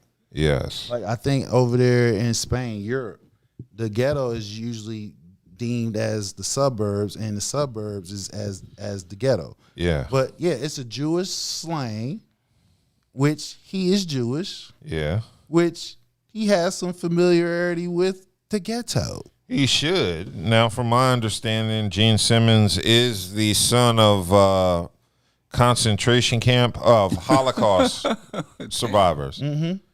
So he's the son of Jewish refugees from Hungary, and they survived the Nazi concentration camps. And They were at some point were in the ghetto. And he said his family was dirt poor, scraping by on bread and milk, and at the age of selling on roadsides with Isn't his that friend. the ghetto? That's the ghetto. That's the fucking ghetto. He just said, I don't know nothing about the ghetto. I can't align myself with that. But here you are telling When me you put two and two together, you just telling me you're speaking the language of somebody that been in the ghetto. But continue, man. God damn. Well, I mean, that's pretty much it. I that just wanted shit, to give people like, an idea. It's like he a fucking you stepped on your whole fucking argument. Yeah. You literally did. You was cool until you start describing your livelihood, which you just said in the beginning. I'm not from the ghetto. I don't know nothing about the ghetto. But then turn around near the end of your sentence. Oh yeah, my family was dirt poor. Yeah. Nigga, you was in the fucking ghetto. Yeah, he was raised in the hood. Well, then he moved to Queens at 8 years old after his parents divorced. I don't know what type of life he lived in. And you wasn't Queens. in a 2-parent home. Yeah. Which that's a no-no in the Jewish. A single mother home in the Queens. Man, come on, bro. Yeah, you can definitely relate to hip hop Man, based you on exactly. your background. You can relate all the way. You just mad at the fact that we can cross over. But again, we can't cross over something that we fucking created. Our own Hall of Fame. I feel like hip hop has already transcended rock and roll statistically. Like It has. I think it's sold more records. It's lasted longer in terms of popularity. Rock and roll was only like 20 years. And then disco and all that other shit came out and took over in the 70s. So hip hop is just bested rock and roll pretty much influentially, statistically. Every category you can measure music by, hip hop has exceeded rock and roll. So I think hip hop is definitely deserving of its own Hall of Fame and not just some random nigga's basement in the Bronx. You know, we definitely deserve our own building. Well, all you hip hop legendaries, legends, y'all need to form a committee, and we need a hip hop need their own Hall of Fame. I agree. And y'all need to find it. Y'all need to have the museum or the Hall of Fame at the birthplace of where hip hop was created. Yeah, that part. Yeah. So I'm not shocked at the comments just because Gene Simmons has spoken on this numerous times before. Yeah, but it's asinine because, like I said, he just stepped on his whole argument pretty much. Well, I vehemently disagreed with him on not being able to relate to the ghetto. That's the part that threw me off. Right. But I guess that's what happens when you get money and fame. You just forget where you came from. Where you came from, distance nigga. yourself. Yeah, that part didn't sit well with me. I'm like, dude, You just made yourself look racist. Yeah. Like, don't you forget when you was around that time, and even some cases now, they don't like your ass. The only reason why they were able to like your ass because they found a way to assimilate with y'all motherfuckers. Yeah. Feel me? Money. So now Chuck D did fire back at Gene Simmons, and he took to go online and tweet and he said basically, Gene definitely has his opinion, and it carries major weight. However, it is the Rock and Roll Hall of Fame. Not considering it rock may hold a debatable point, but clearly rap and some other genres of movement are the role, which Chuck D says. So he was doing a lot of wordplay. And, Chuck D also mentioned that term ghetto. He said the word ghetto, it originated with Jews. It was borrowed by African Americans in particular, and respectfully, not in a bad way. Exactly. See, this is why people need to know history. They don't play it they don't, teach it in school. They teach you generic type, and the only way you will actually learn history if your people don't make sure you learn it, or if you take an elective in college. But a lot of y'all don't know y'all history. Y'all know these words have different meanings, but carry on, man. Yeah, so Chuck also went on to say, ghetto is a Jewish term. How could you be when rock is black music? It's just a different black music than hip-hop, which is also black music. Rock and roll owes everything to black music, statement of fact, period. All the major forms of American music owe their roots to black music, he said. That was the end of his statement. This is Black History Month, right? Yeah. We still on Black History Month, right? Yeah. Let's America. This is an actual known fact. A lot of the things, telephones, to video games, black folks, to the light, to being able, black people created a lot of shit. Let's call it like it is. If people know history, right? Where was the museum, the books used to be at? Everybody used to come to Egypt. Where's Egypt? Fucking Africa, right? That's where everybody around the world used to come to get their knowledge from. Because how in Egypt and we're at South America, we're the only parts they're able to build pyramids. You know what I'm saying? We ain't gonna go there. I ain't gonna go down that pipeline. But what I'm just saying is the history, everything that's pretty much goes on today is attribute to black Americans. Black culture. Black culture. It's wonderful. It's amazing. So, yeah, in the end, despite me not liking Gene Simmons' comments, I do agree with him. So let's figure out a way to get that hip-hop Hall of Fame, because I don't like the fact that we have all these rappers in the Rock and Roll Hall of Fame. I think the music itself has done enough to inspire its own Hall of Fame. It's grossed enough money. It's proven its worth culturally. So yeah. I want to figure out a way. I'm cool with Hall of Fame should be created for hip-hop, but also if you are in hip hop and if you contribute into rock and roll in any formation, any aspect, you should be allowed to be voted in. Yeah, if you contribute. Yeah, I mean, I could see Run DMC, since they did a lot with rock to further it. But let's go ahead and move on. Now, Sexyy Red was in the news. Lord. She decided to do a remix of Beat It, which caused beef from the Michael Jackson estate once they heard word. Any Michael Jackson fan, but go ahead. So I wanted to play the video, but I didn't want the copyright strike, and I did want to keep this show tasteful, so I didn't want to play that. So did you actually get a chance to hear the clip, though? Yeah, I heard. Unfortunately. Little Yachty released the clip.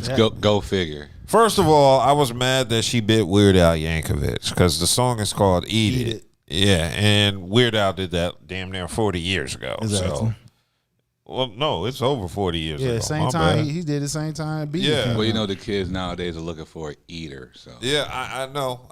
It's a different take on the same thing, but they're just looking for eaters these days. That was horrible, and I was very disappointed that Sexyy Red decided to do that. Yeah, it wasn't her fault. It was Little Yachty's fault. He shared it. They both go. Yeah, he shared it. Both of them. Yeah, I get what you're saying. Matter. Listen, hold on. Let's play. Let's go down right quick. Fuck the devil's advocate. We're gonna play it right quick. Listen.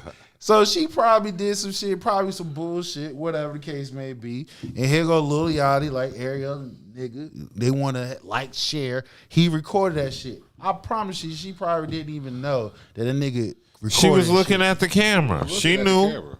Okay, but I don't think she knew And that it's he was still gonna up. share it. So it's not like, oh, you took a sly video and take me down. Hold on. No, I'm not saying it as if that she took offense of it. No, I'm not saying she took offense, but nigga, think about it. In this day and age, when don't somebody know they're being recorded, and when don't artists play to a phone or a camera? Anyway? Yeah, but they smart enough, should have been smart enough to know that wasn't gonna fly well, and if you didn't get no clearance. That's Sexyy Red. I get you, but they know That's Lil Yachty. I get you, but they also know that if you don't get clearance on being able to perform that song, They never officially released the song. I got you. That makes for Lil Yachty to record it. You feel what I'm saying? You put her on the line of fire or some bullshit. If she wasn't intentionally making it, she was just bullshit. You recording the shit. You don't go into the booth and make that. That nigga plain probably on. the engineer on the track. I feel it. Now, Sexyy Red does do parody songs. You remember that Vanessa Carlton joint she did?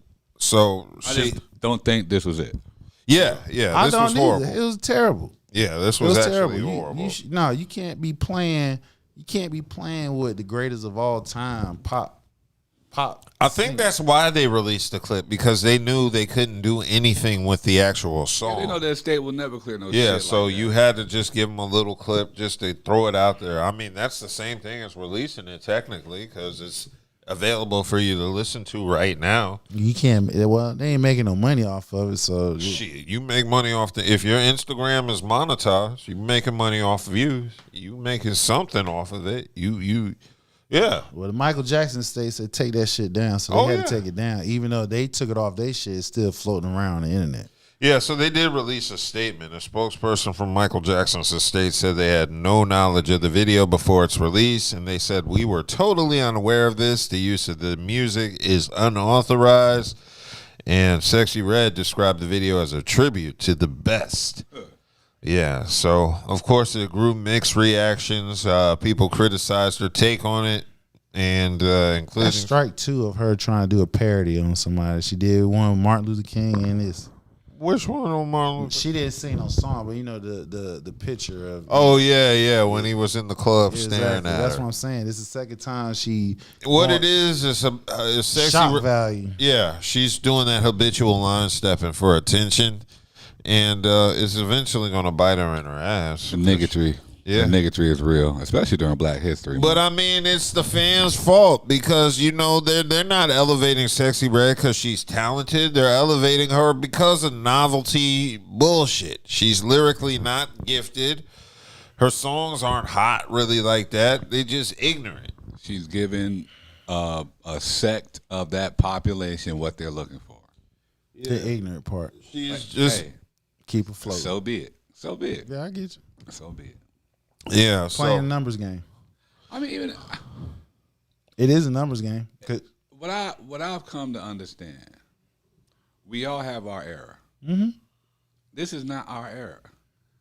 My era was Uncle Luke, Trick Daddy and them, Tila, Boosie, yes sir, Akinelli. Like, okay, you see what I'm saying? Like we had ours. Yeah, but the thing about it is it was raunchy, but it still was constructed in a way that I can listen to the shit. No, it was raunchy, and it stayed in a raunchy place on CDs and tapes. It wasn't on the damn radio. They have commercialized it now. That's all. You commercialized niggatry and strip club anthems and shit. That's why ain't no strip clubs out no more like that. Yeah, all these shit's getting shut down because they in IG. You can get the experience on IG.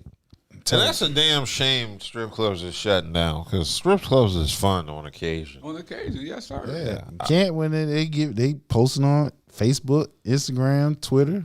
Yeah, but you ain't getting that. OnlyFans. Yeah, but you still need that money off the books, so that's why you need strip clubs. You gotta have a place to wash your funds. Man, listen.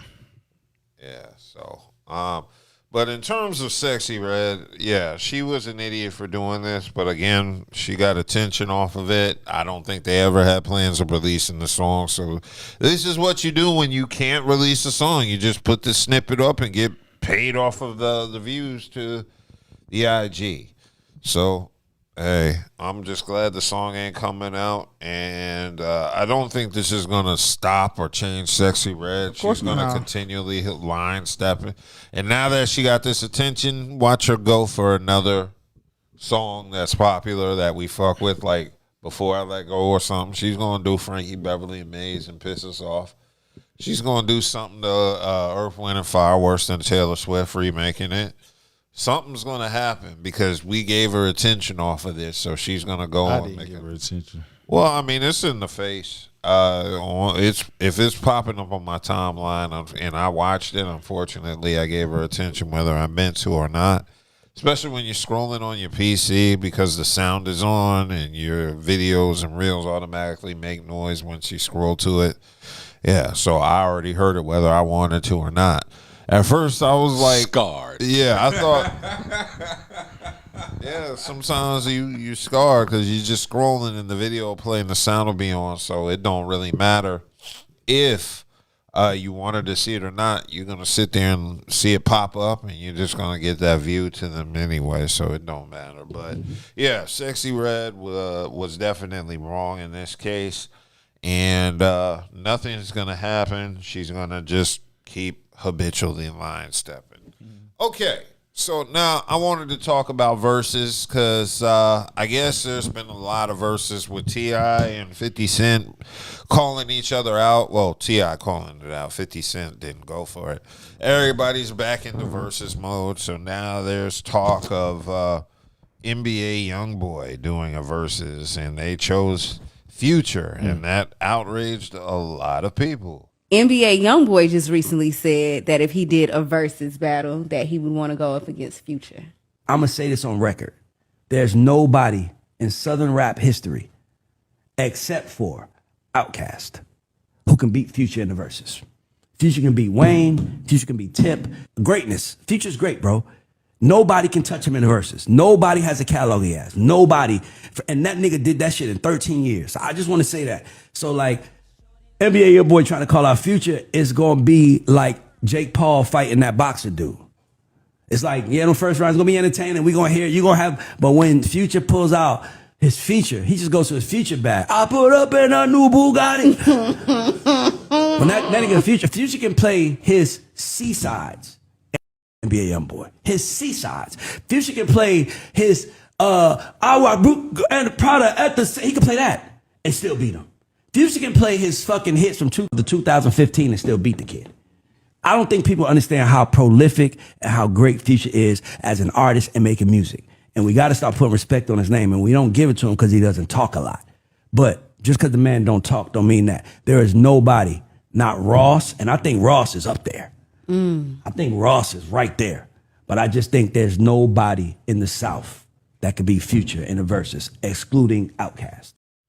So, yes, that was thoughts being discussed on a possible versus between 26-year-old NBA Youngboy and 42-year-old Future, representing two different generations of music. Now, I'm going to keep it 100. I don't know any NBA Youngboy song I know that can go up against Future because I don't know Youngboy's discography. It doesn't get radio play.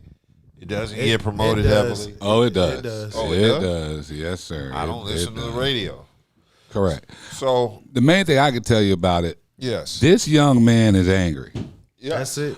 I don't know what he, I don't know his backstory like that. Besides, like it's like the certain beefs or whatever. But this little nigga is angry, and he has a crazy following. That's what I do know. Everything he put out is like he's mad. Whoever, I'm assuming somebody close, parent, somebody, he's trauma. He's putting that shit out in music. So he's just like Tupac on fleek without the emotional switch up. No. He has that too. He got that too. Oh, he definitely has that. Yo, I can't hate on him. You know what I mean? I don't hate on him. I don't hate on him. I just I can't get into his music.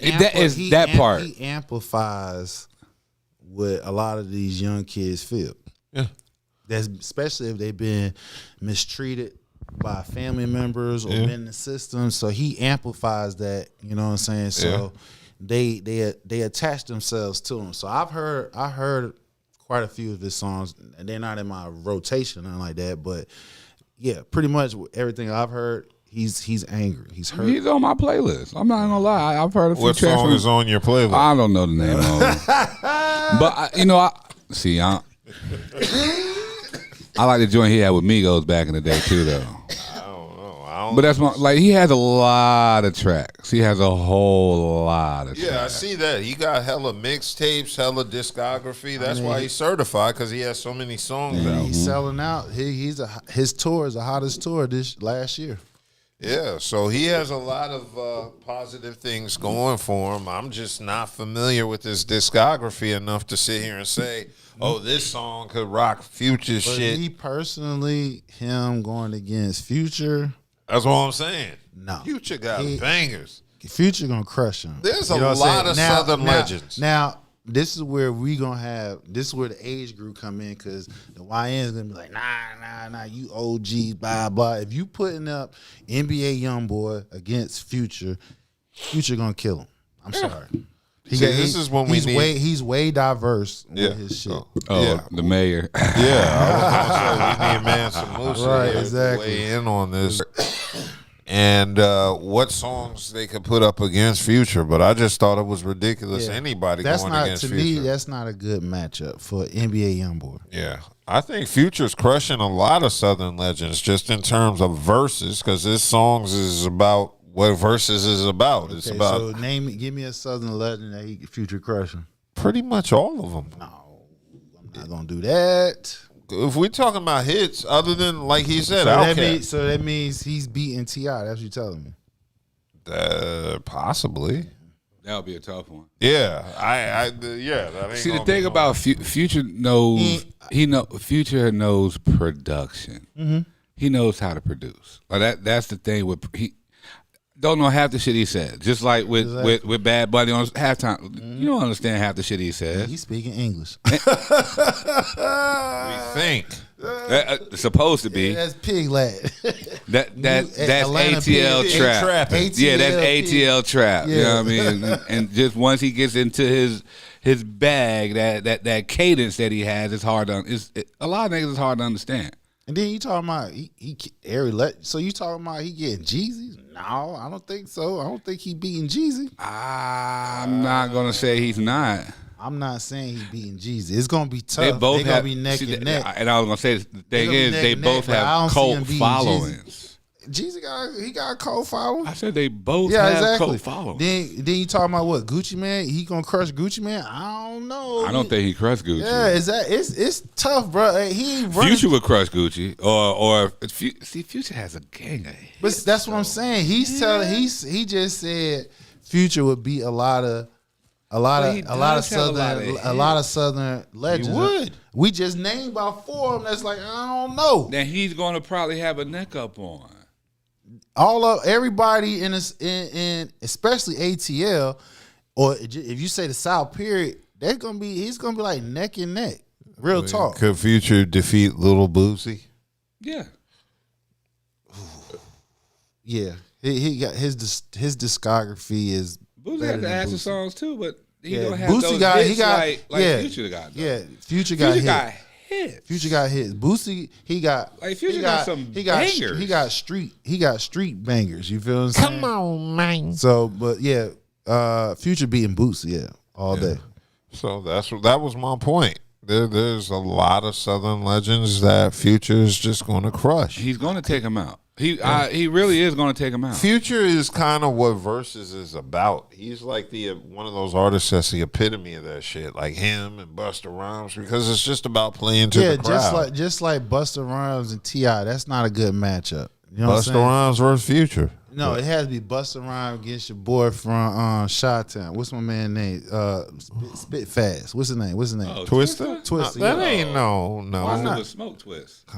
Yeah, Busta Rhymes with Smoke Twister. Yeah. So, other than rapping fast, what did they have in common? Well, again, Busta Rhymes with Smoke Twister. That wouldn't even be fair for Twister. But that Twister shoot him because Twister's Busta and T.I. That's not a good matchup for T.I. They all got hits. They got hits from legendary features. Actually, they both have catalog. Yeah, exactly. They both got catalog. It's just not a good matchup. You know what I'm saying? That's all. That's all I'm just saying. I wouldn't want to see a T.I. buster, but I don't see Future. He's getting a few Southern hip hop legends, but he ain't crushing. Nah, because that's why I love our genre of music, because it was competition. And you had some motherfuckers that could have made the mainstream that didn't make the mainstream for whatever reason, and they just as dope. You know what I'm saying? There's just too many dope artists. We had 3 strings.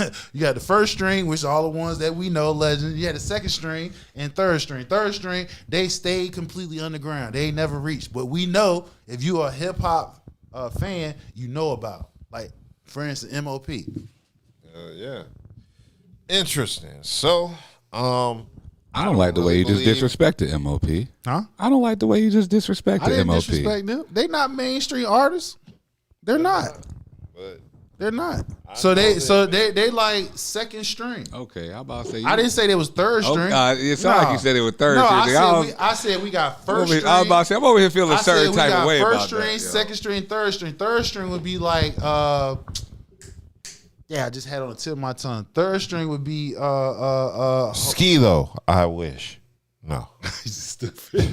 Third string would be like, Killer Bees. They be third string. Oh. Wu-Tang? Yeah, off the Wu-Tang. Killer Army. Killer Army, yeah. Oh. I know who he's talking Yeah, they be like third string, but they got some. They got some. I know. You say that remind me of you know what that reminds me of though? When you said that remind me of the Grave Diggers. Or Sons of Man. Yeah, that's who that reminds me of. You feel what I'm saying? They third string. You feel what I'm saying? But only real hip hop heads know that. I still you feel what I'm saying? rocking that shit. Yeah, Sons of Man. Like Artifacts and shit like that. Yeah, come on. We had 3 strings. Today, 1. That's it. They ain't got second and third string. I mean, they do, because somebody like JID is somebody from that second string that's about to. But I don't consider him second string. But that's you. But he is, because he's just now really starting to get the shine that he only been out. Oh no! Don't do that. Okay. Don't do. I mean, that. I've noticed him. I noticed him. Yeah, he came around. I noticed him right before Dreamville last year. So 3 years. Oh no, he's been out a minute. Okay. Yeah, and that nigga's nice. Yeah, he is. And that's why I'm saying for him to just now really be getting the shine. That I don't know if that's just an Atlanta thing. You know what I mean? As far as like, it's so much going on, they push other shit out first before they push that out. He just got with the right person, which is Cole. Cole and him and Cole is like on the same vibe. You feel what I'm saying? So it was able to help push his stuff. Whereas everybody else, if you ain't gang, or you know what I'm saying, or pushing I just had a brain fart. Fart nigga. Yeah. Or pushing motherfucking strip club music. Yeah, that part. So, like I said, Yeah. Which that falls into the next one, so I don't want to pull deep in. Okay, well, yeah. The next topic I wanted to touch on, it hits a little bit closer to home. We had the baby discussing the local North Carolina industry. What's up with the North Carolina hip-hop scene? It's not getting the look, or it's not getting it out there. Never been getting the look until this kid popped up. They don't know, but then a lot of people online act like that you're supposed to introduce me. North Carolina. He said, yes. Now we're making a meme with that. They feel like online that you're the leader of the pack, and if anybody was going to put North Carolina on, it would have been the baby.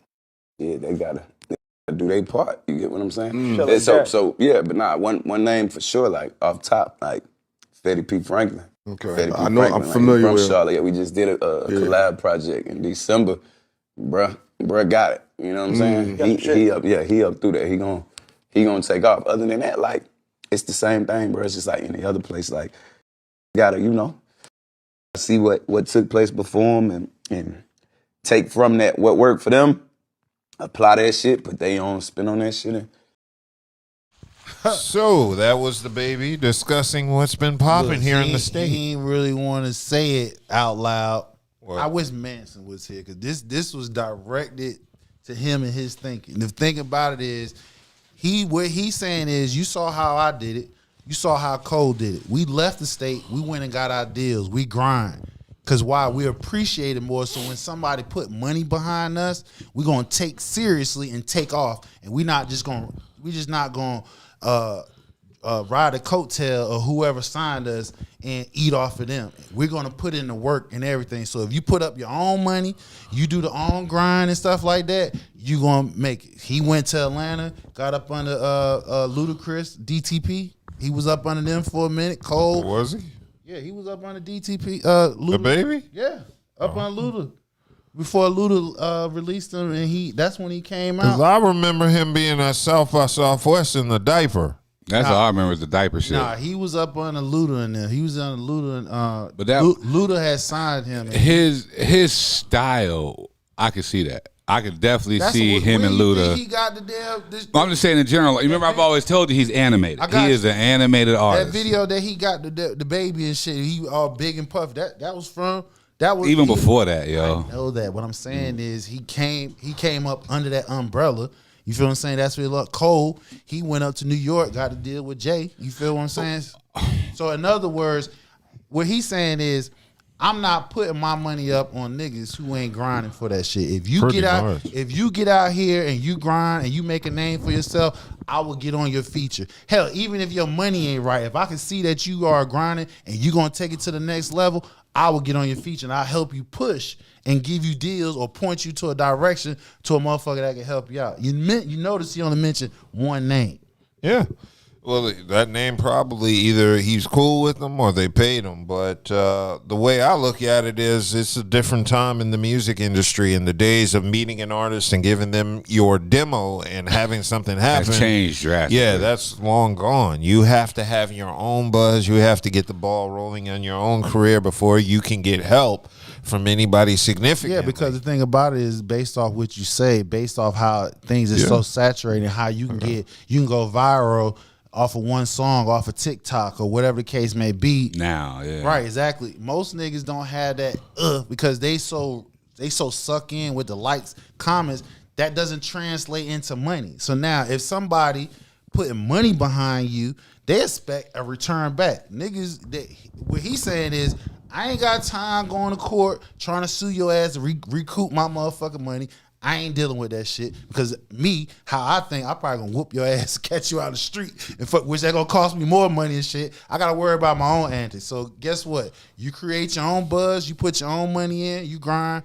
I'll get on your feature and help you push your shit. Yeah, so it's a different day and age where you meet a star who has their own buzz in the state and they co-sign you and then you have your own career. It don't work like that no more. If you ain't got that was back in the day. How you back in the day just get a jump start. Yeah, a cosign today don't mean shit. You gotta get out there. And it's like I said. But back in the day, a cosign, that would at least be a little jump start. But and see, I've always been one because it takes me back to the grind, like just in general, the grind of an MC or whatever, an artist, anything. It's just certain spots where you know the shit doesn't pop off, and you have to go somewhere to get that buzz, because it's just not enough people or it's not enough money in your area to generate what you're trying to do. So it's like it just brings back memories. It's haunting, but now it's like you can hear how the things have changed. The technology that's available to you to network, to get in touch with these people, just makes everything easier now. Yeah, it makes it easier, but it also makes it flooded because now there's 1,000 more people who it's easier to just clog up the pathways when they're not as serious. And so outside of that, you got, like I said, the money part. It's different because people sit here now. Let's go back. We touched on this. We talked about it. People's like, oh, Diddy gave them the raw bad contract. If you bringing a motherfucker out the hood, right? You give them a bunch of money, right? You don't know what the hell you don't know if they're gonna produce into anything. I mean, it could still be a bad contract. What I'm saying, two things can be true. Yeah, two things can be true. Two things can be true. It's like, how am I going to make sure I secure my money? I'm gonna get it back just in case y'all niggas decide like, I don't want to do this no more. You feel what I'm saying? You can't sue them because they ain't got no fucking money. You ain't gonna take it to the streets because that's gonna fuck up your livelihood. So guess what? You might have to give them a bad contract, and if they grind and then know the business and like, hey, bro, remember that contract we fucking signed? We need to change that, like the Locks did, and they got released from their shit. That's why motherfuckers do shit the way it is. Because you talking about you giving somebody hundreds of thousands of dollars legally. They don't know the concept of business. They don't know if I give you this damn money, if I help you, if I allow you to stay in this place for X amount of time, you don't pay no money. I need to recoup my money back. And if you don't have enough common sense, of like, all right, yo, I got this bread, I got this advance, I gotta do this, get my shit right. So not only I can pay them back, I can have that concept. So how the fuck they gonna get their money back? So guess what? You gonna get a fucked up deal in the beginning, or use some type of legal terms to where it benefits the person that's giving you the money, because you talking about you bringing somebody off the streets, giving them money. A lot of them niggas still in the streets. They gang. Nobody got time to lose no money behind. They gotta secure their money the best way they can. Yeah. Yeah, so, I mean, if you're an artist out here, especially in this area of the Carolinas, you got to do for yourself. You've got to get your own buzz going. Put in the work. Yeah, you've got to upload your own music, promote it, shoot videos, and do all of this while networking and meeting with people who can get you to the next level. And this is how you know you getting it. Just like you got hundreds, millions of share, like, comments, that needs to translate in money, dollars. If you get millions of streams and you're not seeing high 5, low 6-figure numbers, that's a problem. And see, that's where today's artists get confused. Like, yeah, people love you online. That's free. How does that translate and stuff like that? That's when you tell how real your fan base is. Yeah. So, artists out here, stop expecting people to put you on that already got a buzz and be out here and do it for yourself. Stop crying about unity in the state, because that ain't never going to happen. Yeah, I know 2 artists that, especially one here in the state. He was on the what's the name? On the festival that I had, Big YBA. Grind. Now he been in that joint. He's doing his thing. I caught him right at the beginning. He was, he was grinding stuff. Look at him now. You know what I'm saying? Then who? Trap Dickie, another person. You feel what I'm saying? They actually put out here, got to work, put in the work. When their manager came to him, was like, "Hey, bro, we got this gig." It wasn't, "Nah, I ain't doing that." No, nigga, you want to get this money. You want to be the star. You're gonna do what it takes to make it happen. Yeah. So, shout out to the baby. Shout out to all you artists. Big YBA, Trap Dickie. Yeah, we're gonna see. Yeah. Cool. So I wanted to go ahead and move off to that. Get into a couple topics related to relationships, because Shannon Sharpe on Club Shay Shay decided to do an interview with Hitmaka, a.k.a. Youngboy, and they had an interesting talk about relationships, and Shannon just basically saying what he would do in an alternate reality. The mistake that you make, what I put work in front of everything, and I missed out on a lot of great relationships. Would you rather be up and without a woman, or would you rather be with the woman and not as up as you are? You want me to tell you God honest truth? Yeah. I'd rather be up, not up as much, and have somebody. For real? I do it. So that was Shannon talking about his regrets, saying he would rather have a woman in his life. We assume woman in his life, yeah, versus the success and money he's had. So he capping. You think he's capping? Hell yeah. You think Shannon would rather choose the life? Yeah, he capping. I don't believe that. Let me tell you why he capping. Number one, tell me why a grown man lying. I'm gonna tell you why he capping. A grown man who got money, right? Had money for well over 10 years. On top of that, so he been in money even after he retired. He had money. He didn't listen. When you get knocked in the head a couple of times, that $20 million that he had to pay, settle, and all that, and the other bullshit. When you go through a lot of bullshit, yeah, it's gonna cause you like, damn, I should have set my ass down and shit like that. Well, would Shannon have lost that amount of money if he had that woman in his life?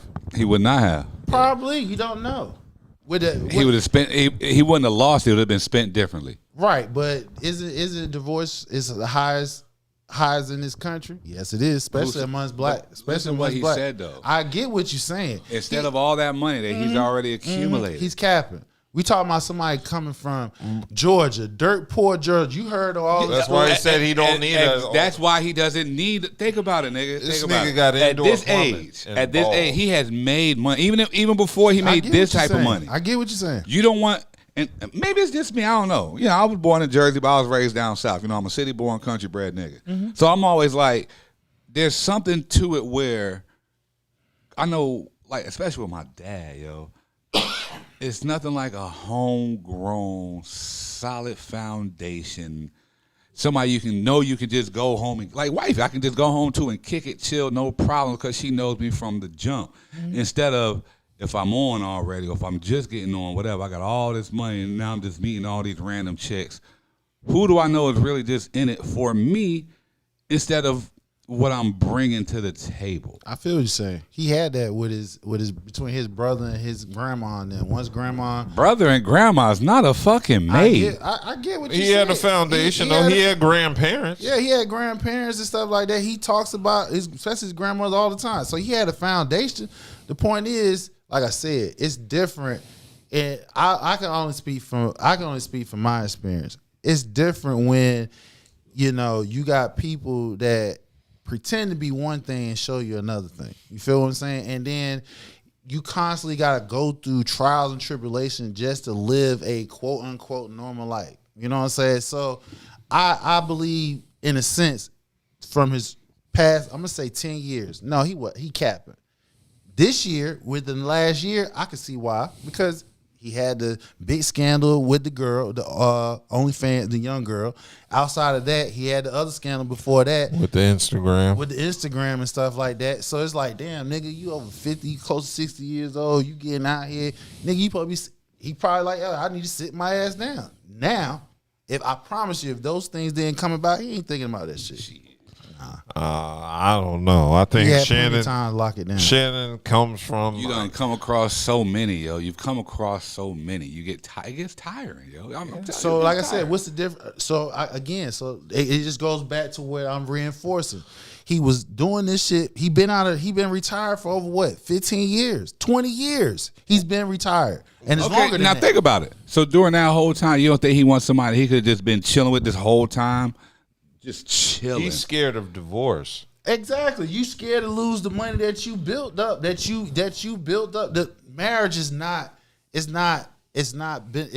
against men. Because if you get divorced, whether you right or wrong, because the only way it doesn't happen if y'all both equally make the same amount, or She makes more. right. If you make more, nigga, you gotta keep up with that lifestyle even after you gone, and especially if she never helped you build that shit. Now I can understand if she was there from the beginning and helped you get to where you are. No problem. You should get something. But if you wasn't there and I already have this shit, no, fuck no. I wouldn't want to get married neither. Yeah. It's cheaper just, hey, we partners and shit, and then whatever it is that we built up, you know what I'm saying, we have it in contractual wise that we know what's what. Why you think Rihanna ain't married to ASAP Rocky? Yeah. She makes more than him. She get married to him. She's taking care of him. He can get something now, but not as much if they was married. Yeah. She had to take care of his ass for the rest of his life. When you making that type of money, that looks totally different. You didn't help me get to this shit. No. Well, when he says not as much money, I'm like, what type of money are you talking about? He just recently got the $100 million within the last couple of years. Yeah, well, but he been making money. Yeah, but what I'm saying is, how much money would he want in the alternative scenario where he has somebody, and he's talking about, I would rather have somebody than have all this money. Well, how much money are you going to have with this somebody? You don't have to factor that into the equation. Again, you don't want to be poor again. Right, I know that's that. that's out of the question. So that means you have to be rich. Now, how much rich? I mean, That's the point. When somebody says, would you rather have all this money or have somebody, you have to ask them, well, how much money am I going to have with the somebody? What, 50 million less would have been the difference? I mean, that's why I'm saying it don't make sense. You had to drive to get to where you're at. For anybody to be a thousandaire, 100,000aire, millionaire, billionaire, for anybody, or be excellent at whatever it is you do, for you to be the best at what you do, that takes a lot of sacrifice and dedication. Yeah. A lot of times, it ain't from the people that you depend on to get you there. It's from completely strangers. Only a few of us actually have locked-in parents, grandparents, sisters, brothers, whatever that help us get us there. Now, that money plays a part in dating long-term because it makes you susceptible to a lot of women that don't like you, but like your money and the fame that comes with it. Exactly. So if you have a sense, it goes back to what Cam Newton. Why Cam Newton moved the way he moved. If you know you come in the room, right, you ain't gotta say shit. They'll do whatever just because they know what access that you have, and they trying to get into it somehow, some way. Yeah. So it's I ain't mean to cut you off. It's different when you are rich. And you don't have to be rich as far as money. You can be rich as far as people know you. You know what I'm saying? Like for me, for instance, today I was at the bank, and a lady pulled up. A lady came. She said, "Oh, did you own the restaurant?" Now she ain't say no name or nothing. And I knew it had been me because I just walked off. I turned around and engaged with her. I said, "Yeah, I did some years ago. So I got a food truck now." I said, "You must be talking about Alpha Dogs." The fact that what I'm getting to is when you have people that gravitates to you based off what you do and what they know you for, it hits different. You feel what I'm saying? So in that case, it was innocent, so there's no harm, no done. But when you talking about somebody who wants to be with you and stuff like that, and the trust level that you have to allow them in, like, you know, that's totally different. Because if you come across somebody who's vindictive, they trying to scheme on you, it can traumatize you. You know what I'm saying? So That's my point. It hits different when you got money, power, or some type of respect. Yeah. If you're an average Joe, maybe, but it still comes down to status. Who got more money? Who looks the best? Who's taller?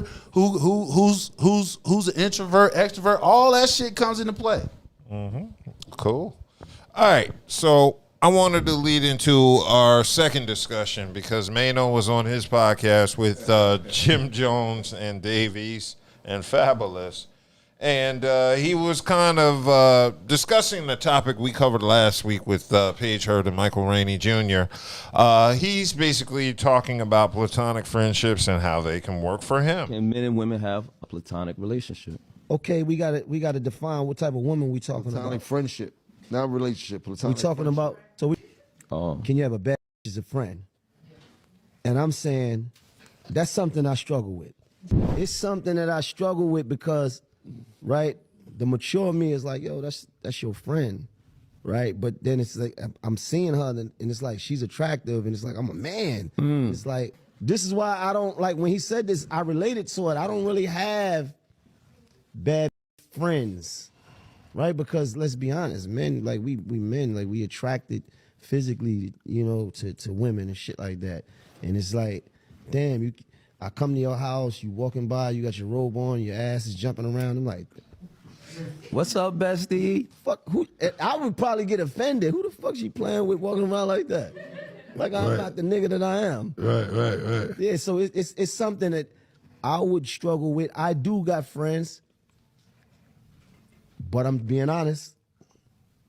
If they ever slipped up,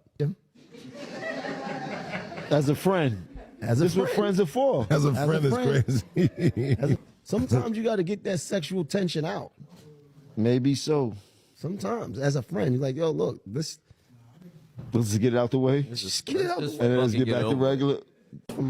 Like, Maid, if she doesn't let you hit, is she really a friend?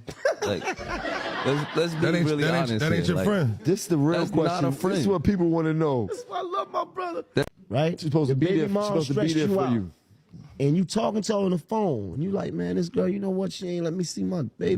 Don't think about it that way, though. And she say, you know what? You upset? Come over here and get some of this. As a friend. As a friend, let me Don't take look care. at it that way. It's like twisted, but you got to look at it like.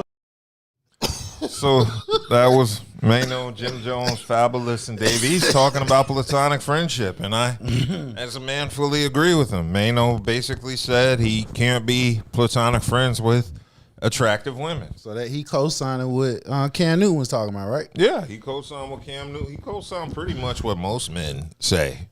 It was attractive. I've had plenty of platonic friends that were attractive. I just turned them into associates because I couldn't be their friends. We wasn't friends. Exactly. That's the point. Because again, if there is any type of sexual intentions there, I mean, y'all attract each other physically, or y'all might be attracted to each other, how y'all communicate with each other. If any of that presents itself, that would be hard. Yeah. Yeah. Now, that's not saying I can't be disciplined, nothing like that. But if there's no boundary, and I'm talking about a hard set boundary, no. See, the issue with me is I treat the word friend very different. I don't just throw it around to random people. Same here.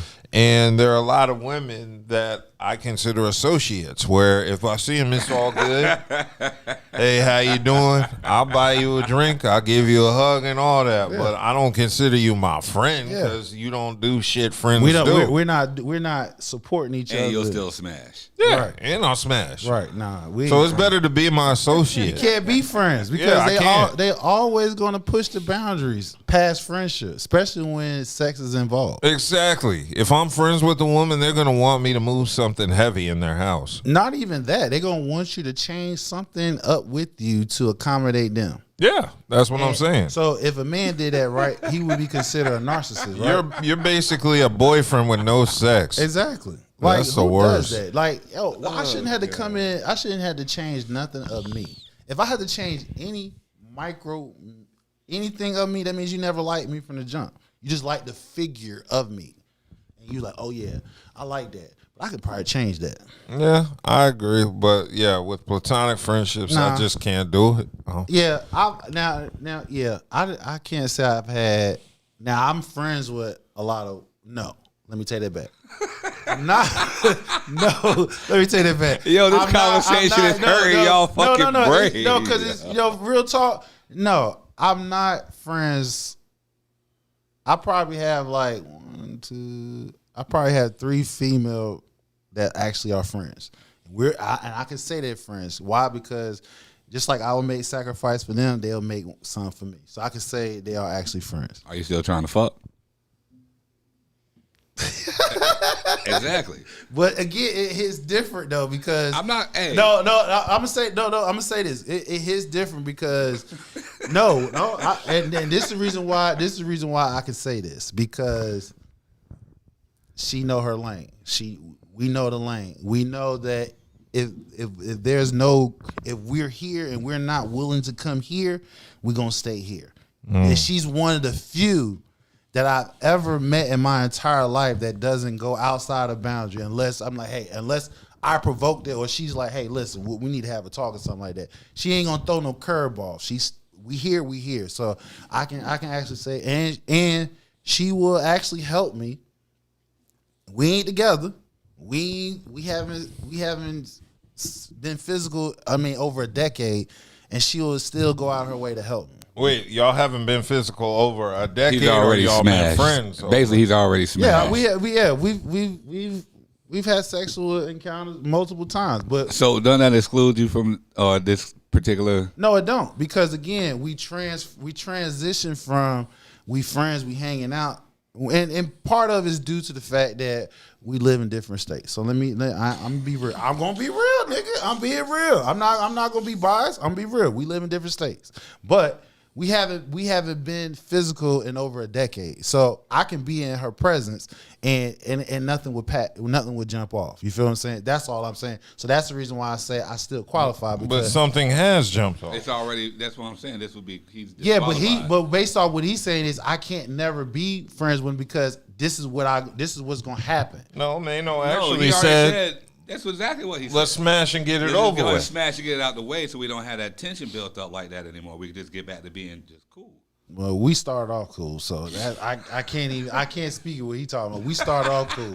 We was cool, and it's still we disqualified. Hey. No, it's not disqualified. Yeah, bro. I don't call it this. All right, hey, it is. Yeah, so I mean, I can only be friends with women that are attractive if I'm getting money or they're putting me on to other women. If one or two of those things, either one of those happens, then I'm perfectly cool keeping a platonic relationship. But aside from that, yeah, I'd be scheming hard. And it's not like I'm trying to but I can't do friend zone anymore. That's just a waste of my time. Right now, yeah, of course. Now, friend zone, unless you intentionally don't mind being in that, I mean, it's a waste of time because shit, nigga, we at the age like, look, either it's gonna be meaningful or it ain't. Ain't no in between. Yeah, so, ain't no in between. Yeah, that's another one on the friend zone. So. Want to keep it moving. I know we had touched on the Olympics earlier, the Winter Olympics, and how I'm not a big fan of it. But there's been news at the Olympic Village that the Winter Olympics condom supply ran out in 3 days. They been fucked. Oh, The meat. No, protected. You got to because it's cold. It's cold, and most likely it ain't with their fucking wives or husbands. Are they using the what y'all say it was called? The What? The prep? The prep, yeah. I'm sure they are. He probably is. All I know They is prepped up. Hey, they cold as fuck, so they inside. They gotta do stuff to keep Only warm. time they outside is when they practice and shit. Other than that, they inside. So what else to do? Yeah. But doesn't that, especially like doesn't that fuck up your performance? Your mojo? What if you finished? Some Because probably already finished. You're supposed to keep that testosterone. Not if you're done with the games. Like, hey, we already did our event. Or they probably some kind of supporting staff. You know what I'm saying? You never know. Hey, listen, man, listen. Support. Supporting staff. I mean, it's bound to happen. You're in a village with young, in shape athletes. Yeah, something's gonna pop off. Something gonna pop off. You just pray they speak the same language. There's people fucking that don't even speak the same language. Right, exactly. They just like, damn, you got a hot ass body. Damn, you do too. I want to fuck you. They don't know. They don't even say all that. They just gotta. I don't know. How do they do Google Translate? Yeah, probably. Like hell, they got earbuds and shit that you got in your ear. You can hear it and translate. It translates. Oh, real time. Yeah. They got an earbud, so you just be rubbing some chick who speaks a different language, and you got to wait for the delay. No. As soon as I have it. Matter of fact, I got it. I do. You put me on. I do. You put it on your ear, and they speak, and then you get it in real time. You got to pay for.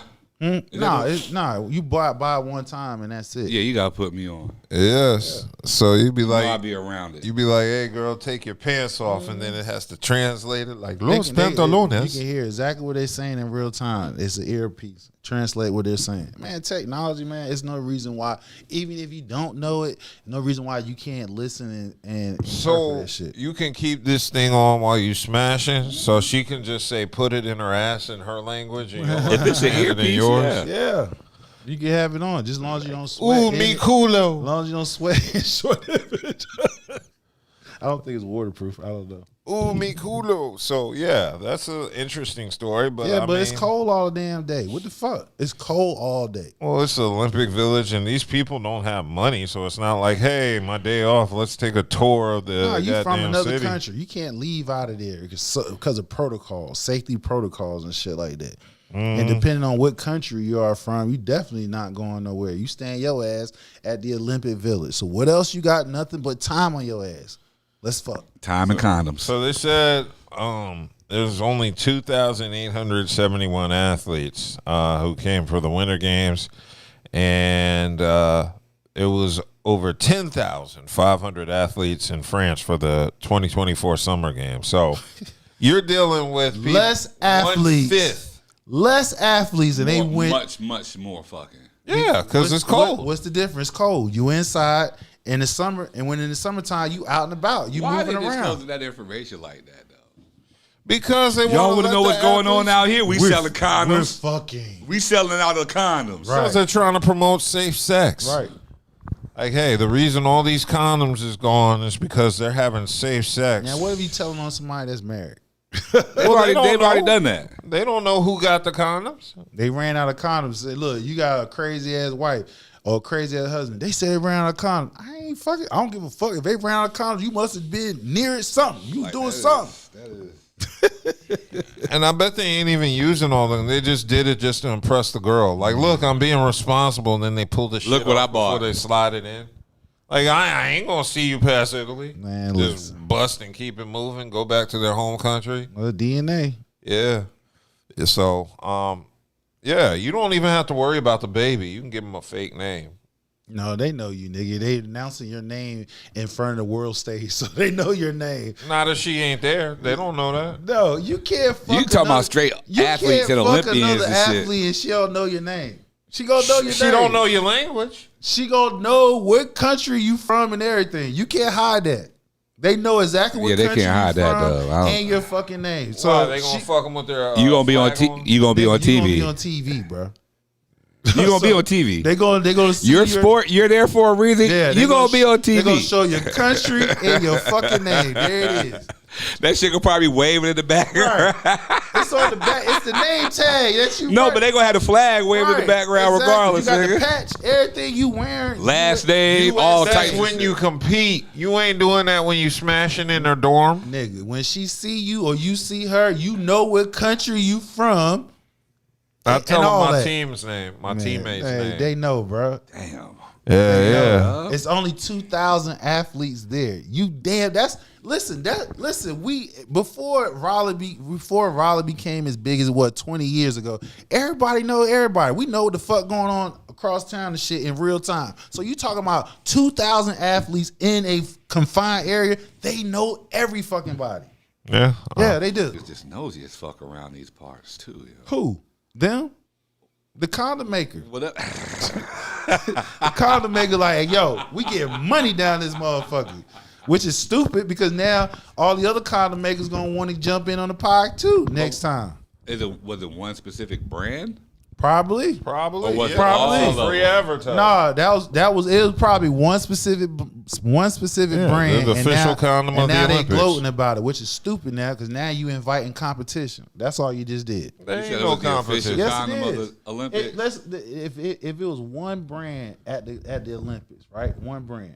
And now I'm sure the committee chose them to be the Olympic brand. It wasn't just like I don't even think the committee is endorsing them as the Olympic brand. they probably gave it to them for free advertising. Yes, yes, they did free But advertising. they ain't expect them to be fucking. Exactly. They expected it. They sold out. So that means the ones that gave up for free, they bought the ones that they actually had I mean, to buy. every Olympics, they said they've been doing this since 1988 in Seoul, Korea. They've been giving out condoms. So, I mean, you're not going to convince me that this is the first time they ran out of condoms at the Olympics. Well, You said since 1998. 88 88? in Seoul, Korea. Definitely So not. they were like, we Definitely don't not. want any little Korean Asian babies made. You wear condoms. We don't want any super black Koreans. It's the first time it's been reported. Yeah, and that's when Rui Hachimura was made. Or Noma Sak. What's your tennis player? Oh yeah. Well, no, she's born in the 2000s. Osaka, Naomi. Yeah. Yeah. She's black. Yeah, I don't think her parents competed at the Olympic Village. But yeah, shout out to the Olympic athletes having sex responsibly. Yeah. Yeah, and with women who don't even speak the language. You already know since they ran out, they raw dogging now. Yeah, they raw dogging now. They're gonna be Olympic babies made. Baby's gonna be born. You before were they leave. conceived at the Olympics. Yeah, here with Italy. Yeah. That's why their name is Toboggan and shit. Little Toboggan, little bobsleigh. Yeah, we named you Bob after the event your father competed in. Speed skater. Yeah.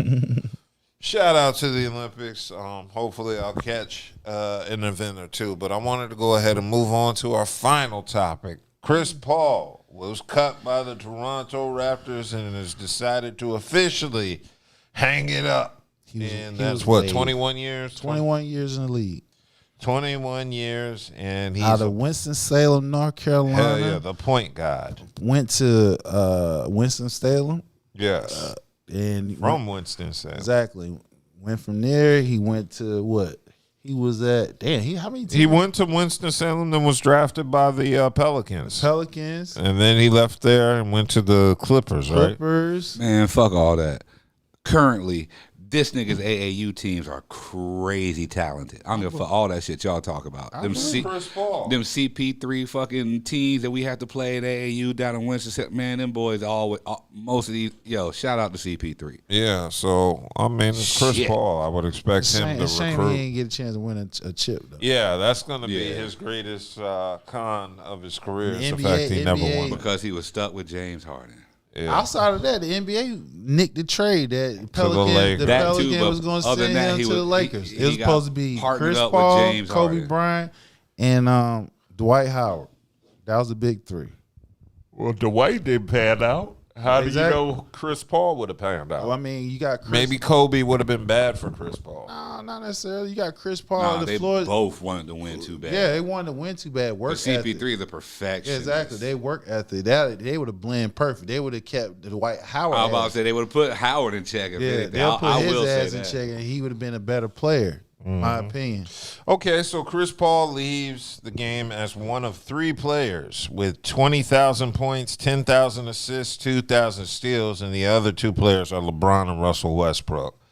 And among point guards all time, he's second in steals and assists, 4th in points, 5th in rebounds, and he was a top 10 player in this generation regardless of position. Top 75 player. Yes, he was. And yeah, he North Carolina own. Yes, he was also big And he off was the court. chippy. Yes, And he was chippy.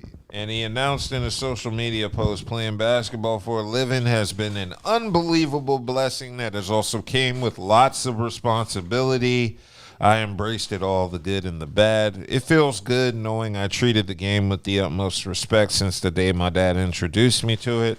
The game always gave me a reason to show up, and the true leaders and fighters know that right there, showing up is half the battle." And that was just an overview of his post.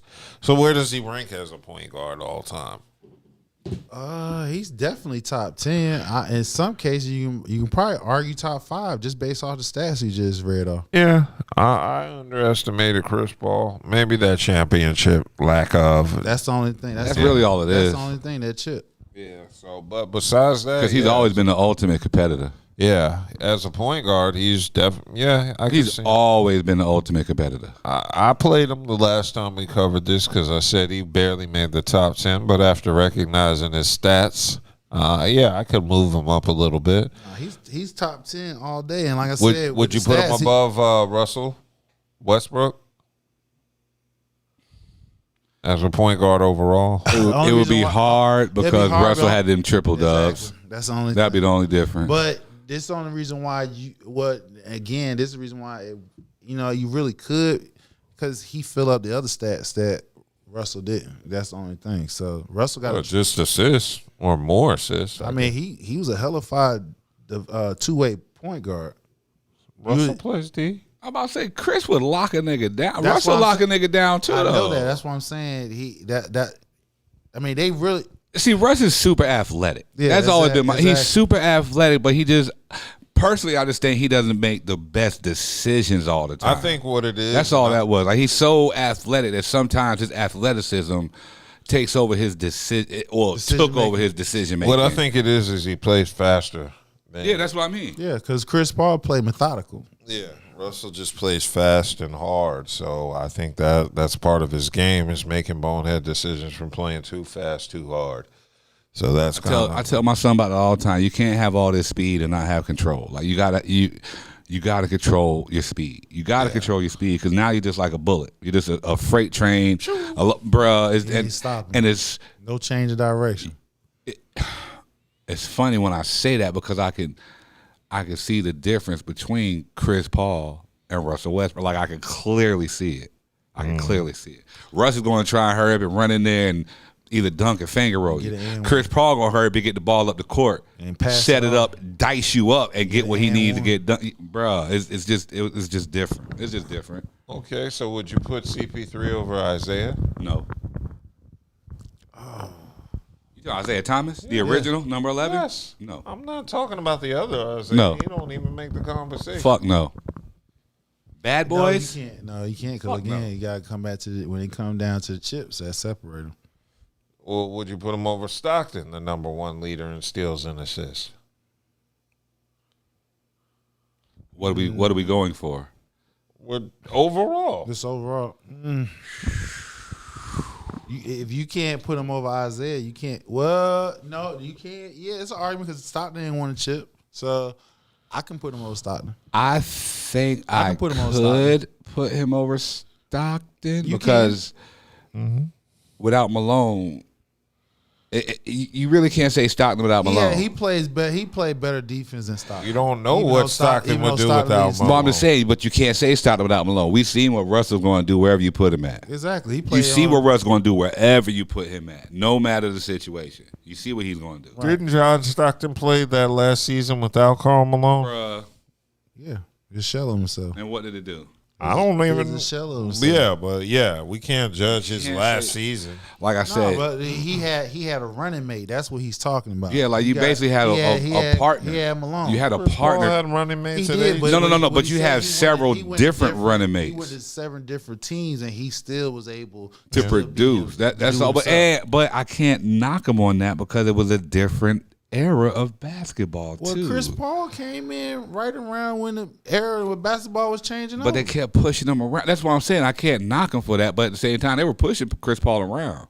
Yeah, I mean, of course, And he because didn't have an impact on his last couple teams. I But nigga, what you expect? He's all the way. They've been trying to push him out. yeah, he's a lot older. So That's what I'm saying. Like his athleticism has already started to dwindle at that point. Yeah. The hamstrings was his problem. Oh man, please don't bring those back up. That kept him out of that. He missed a couple chips. The hamstring. Yeah. Was it Houston? They was up game Hey, 7 hey, against Golden State. James Harden was supposed to take him there. Yeah, that hamstring. James Harden was supposed to take him there. Okay, isn't Harden a point guard? Yeah, he is. He's a guard. Well, yeah, he's a combo guard, but he's a point guard. Would you I rather would put have him at a scoring guard. I would put him at a 2 before 1, and the reason I put him at a 2 before Well, yeah, 1, the but nigga he's don't still a pass the point ball. guard. I mean, he will pass, but he holds the ball too much. Well, my point is, who would you rather have running point? Is James Harden or Chris Paul? Chris Paul, because he sees the whole floor. He plays defense. Yeah. James Harden don't play no fucking defense. James Harden has faded away. And Chris Paul don't fade away. I don't want to be a James Harden hater, but that nigga nuts up. He does. That's what I say. Chris Paul. He just Chris nuts Paul up. He don't fade away.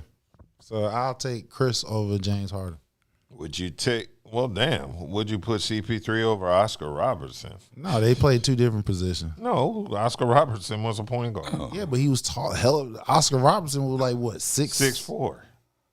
Chris Paul like 6'1". That's small.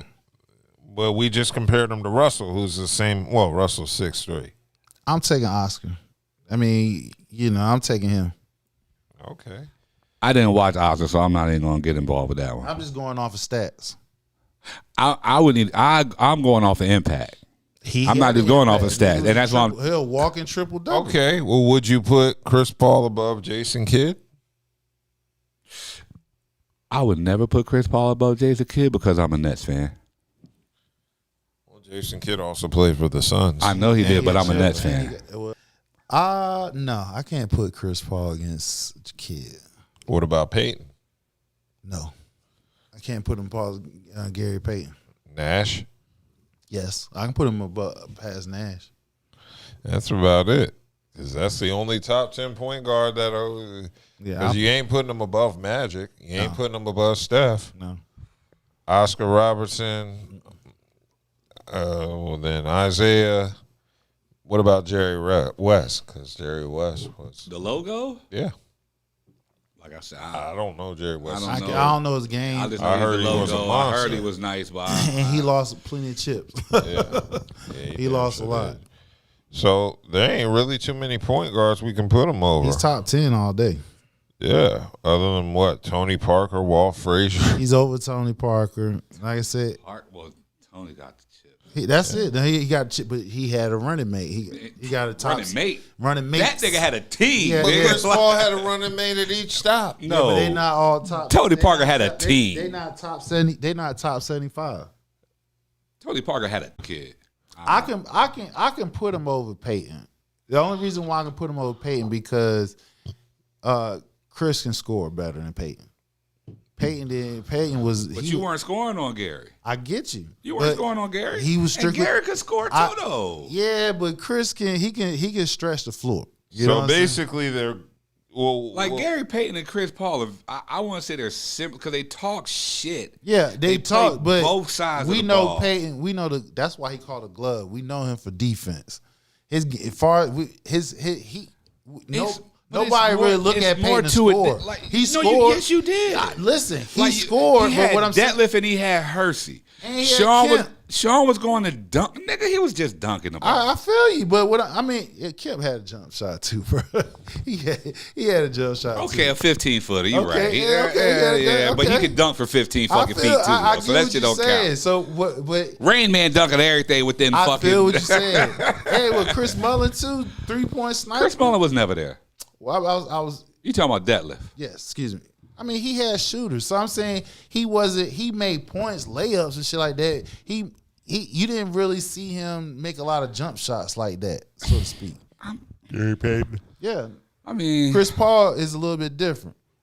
So that's what I'm saying. It's not by much, but I can make a case. Okay, so they both had defense and they both had offense, but Chris Paul was better on offense. Yes, Chris Paul is better on offense. Gary Payton he was just, and better he on did it defense. consistently everywhere he went. That's all I'm saying. Like he did that consistently, basically everywhere he went. Exactly. Besides these last couple years. Exactly.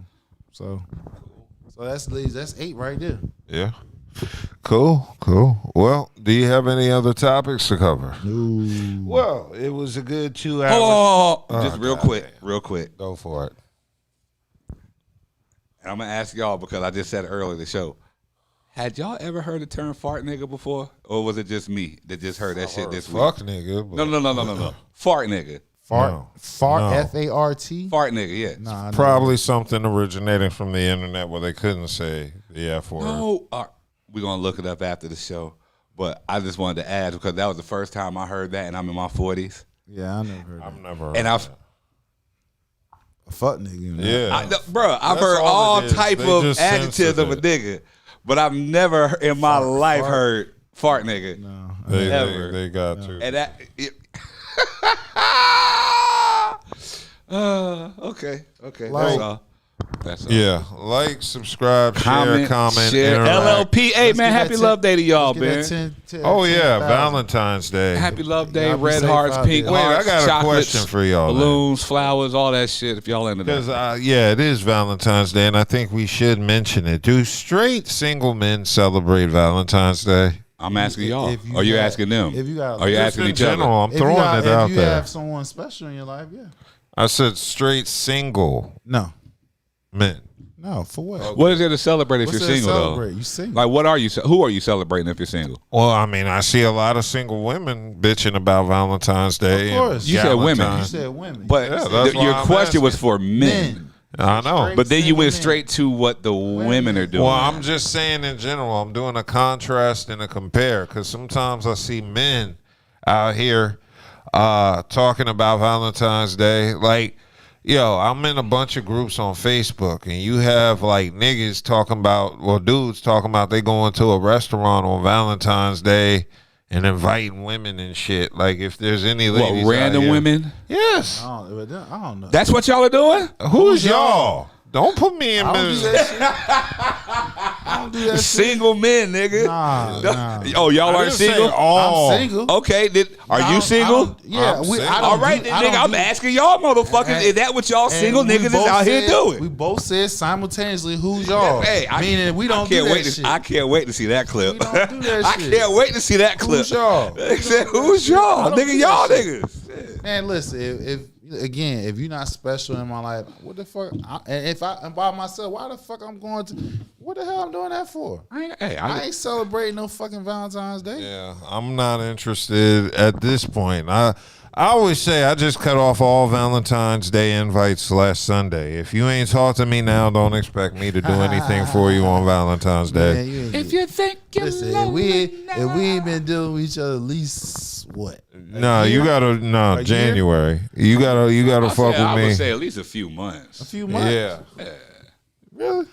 I wouldn't Man, say a few months. I'd say a few dates. If that type of time is being taken up. Oh, okay. Well, Well, it depends. What are we talking about? Because if it's like today, because it falls on the 14th, I'd take them out somewhere like dinner. It wouldn't be no fancy shit. We go to Chili's, Just something. Applebee's. That's what I'm saying. If it's been a few months, you know. Yeah, I'm not doing nothing special. Hey, man. Okay, yeah. Y'all niggas is cold-blooded, just hot. Man, listen, you got cold-blooded. You got some cold-blooded women out here. Yeah, they be starting to talk to you at the beginning of February. It's Black History Month. You talk about men, you got cold-blooded women out here. And they just preying on you just for Valentine's Day. Oh, listen, also a tidbit note, yo.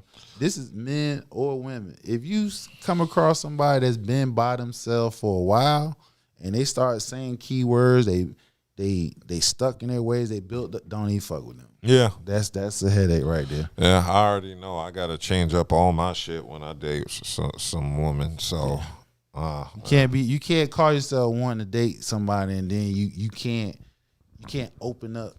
It's completely one side. That's trying to make it somebody chasing after something that's probably ain't gonna be shit any damn way. Yeah. Okay. Well, I just wanted to discuss that, see what y'all thoughts were on it. They're aligned with mine, so we're all normal over here.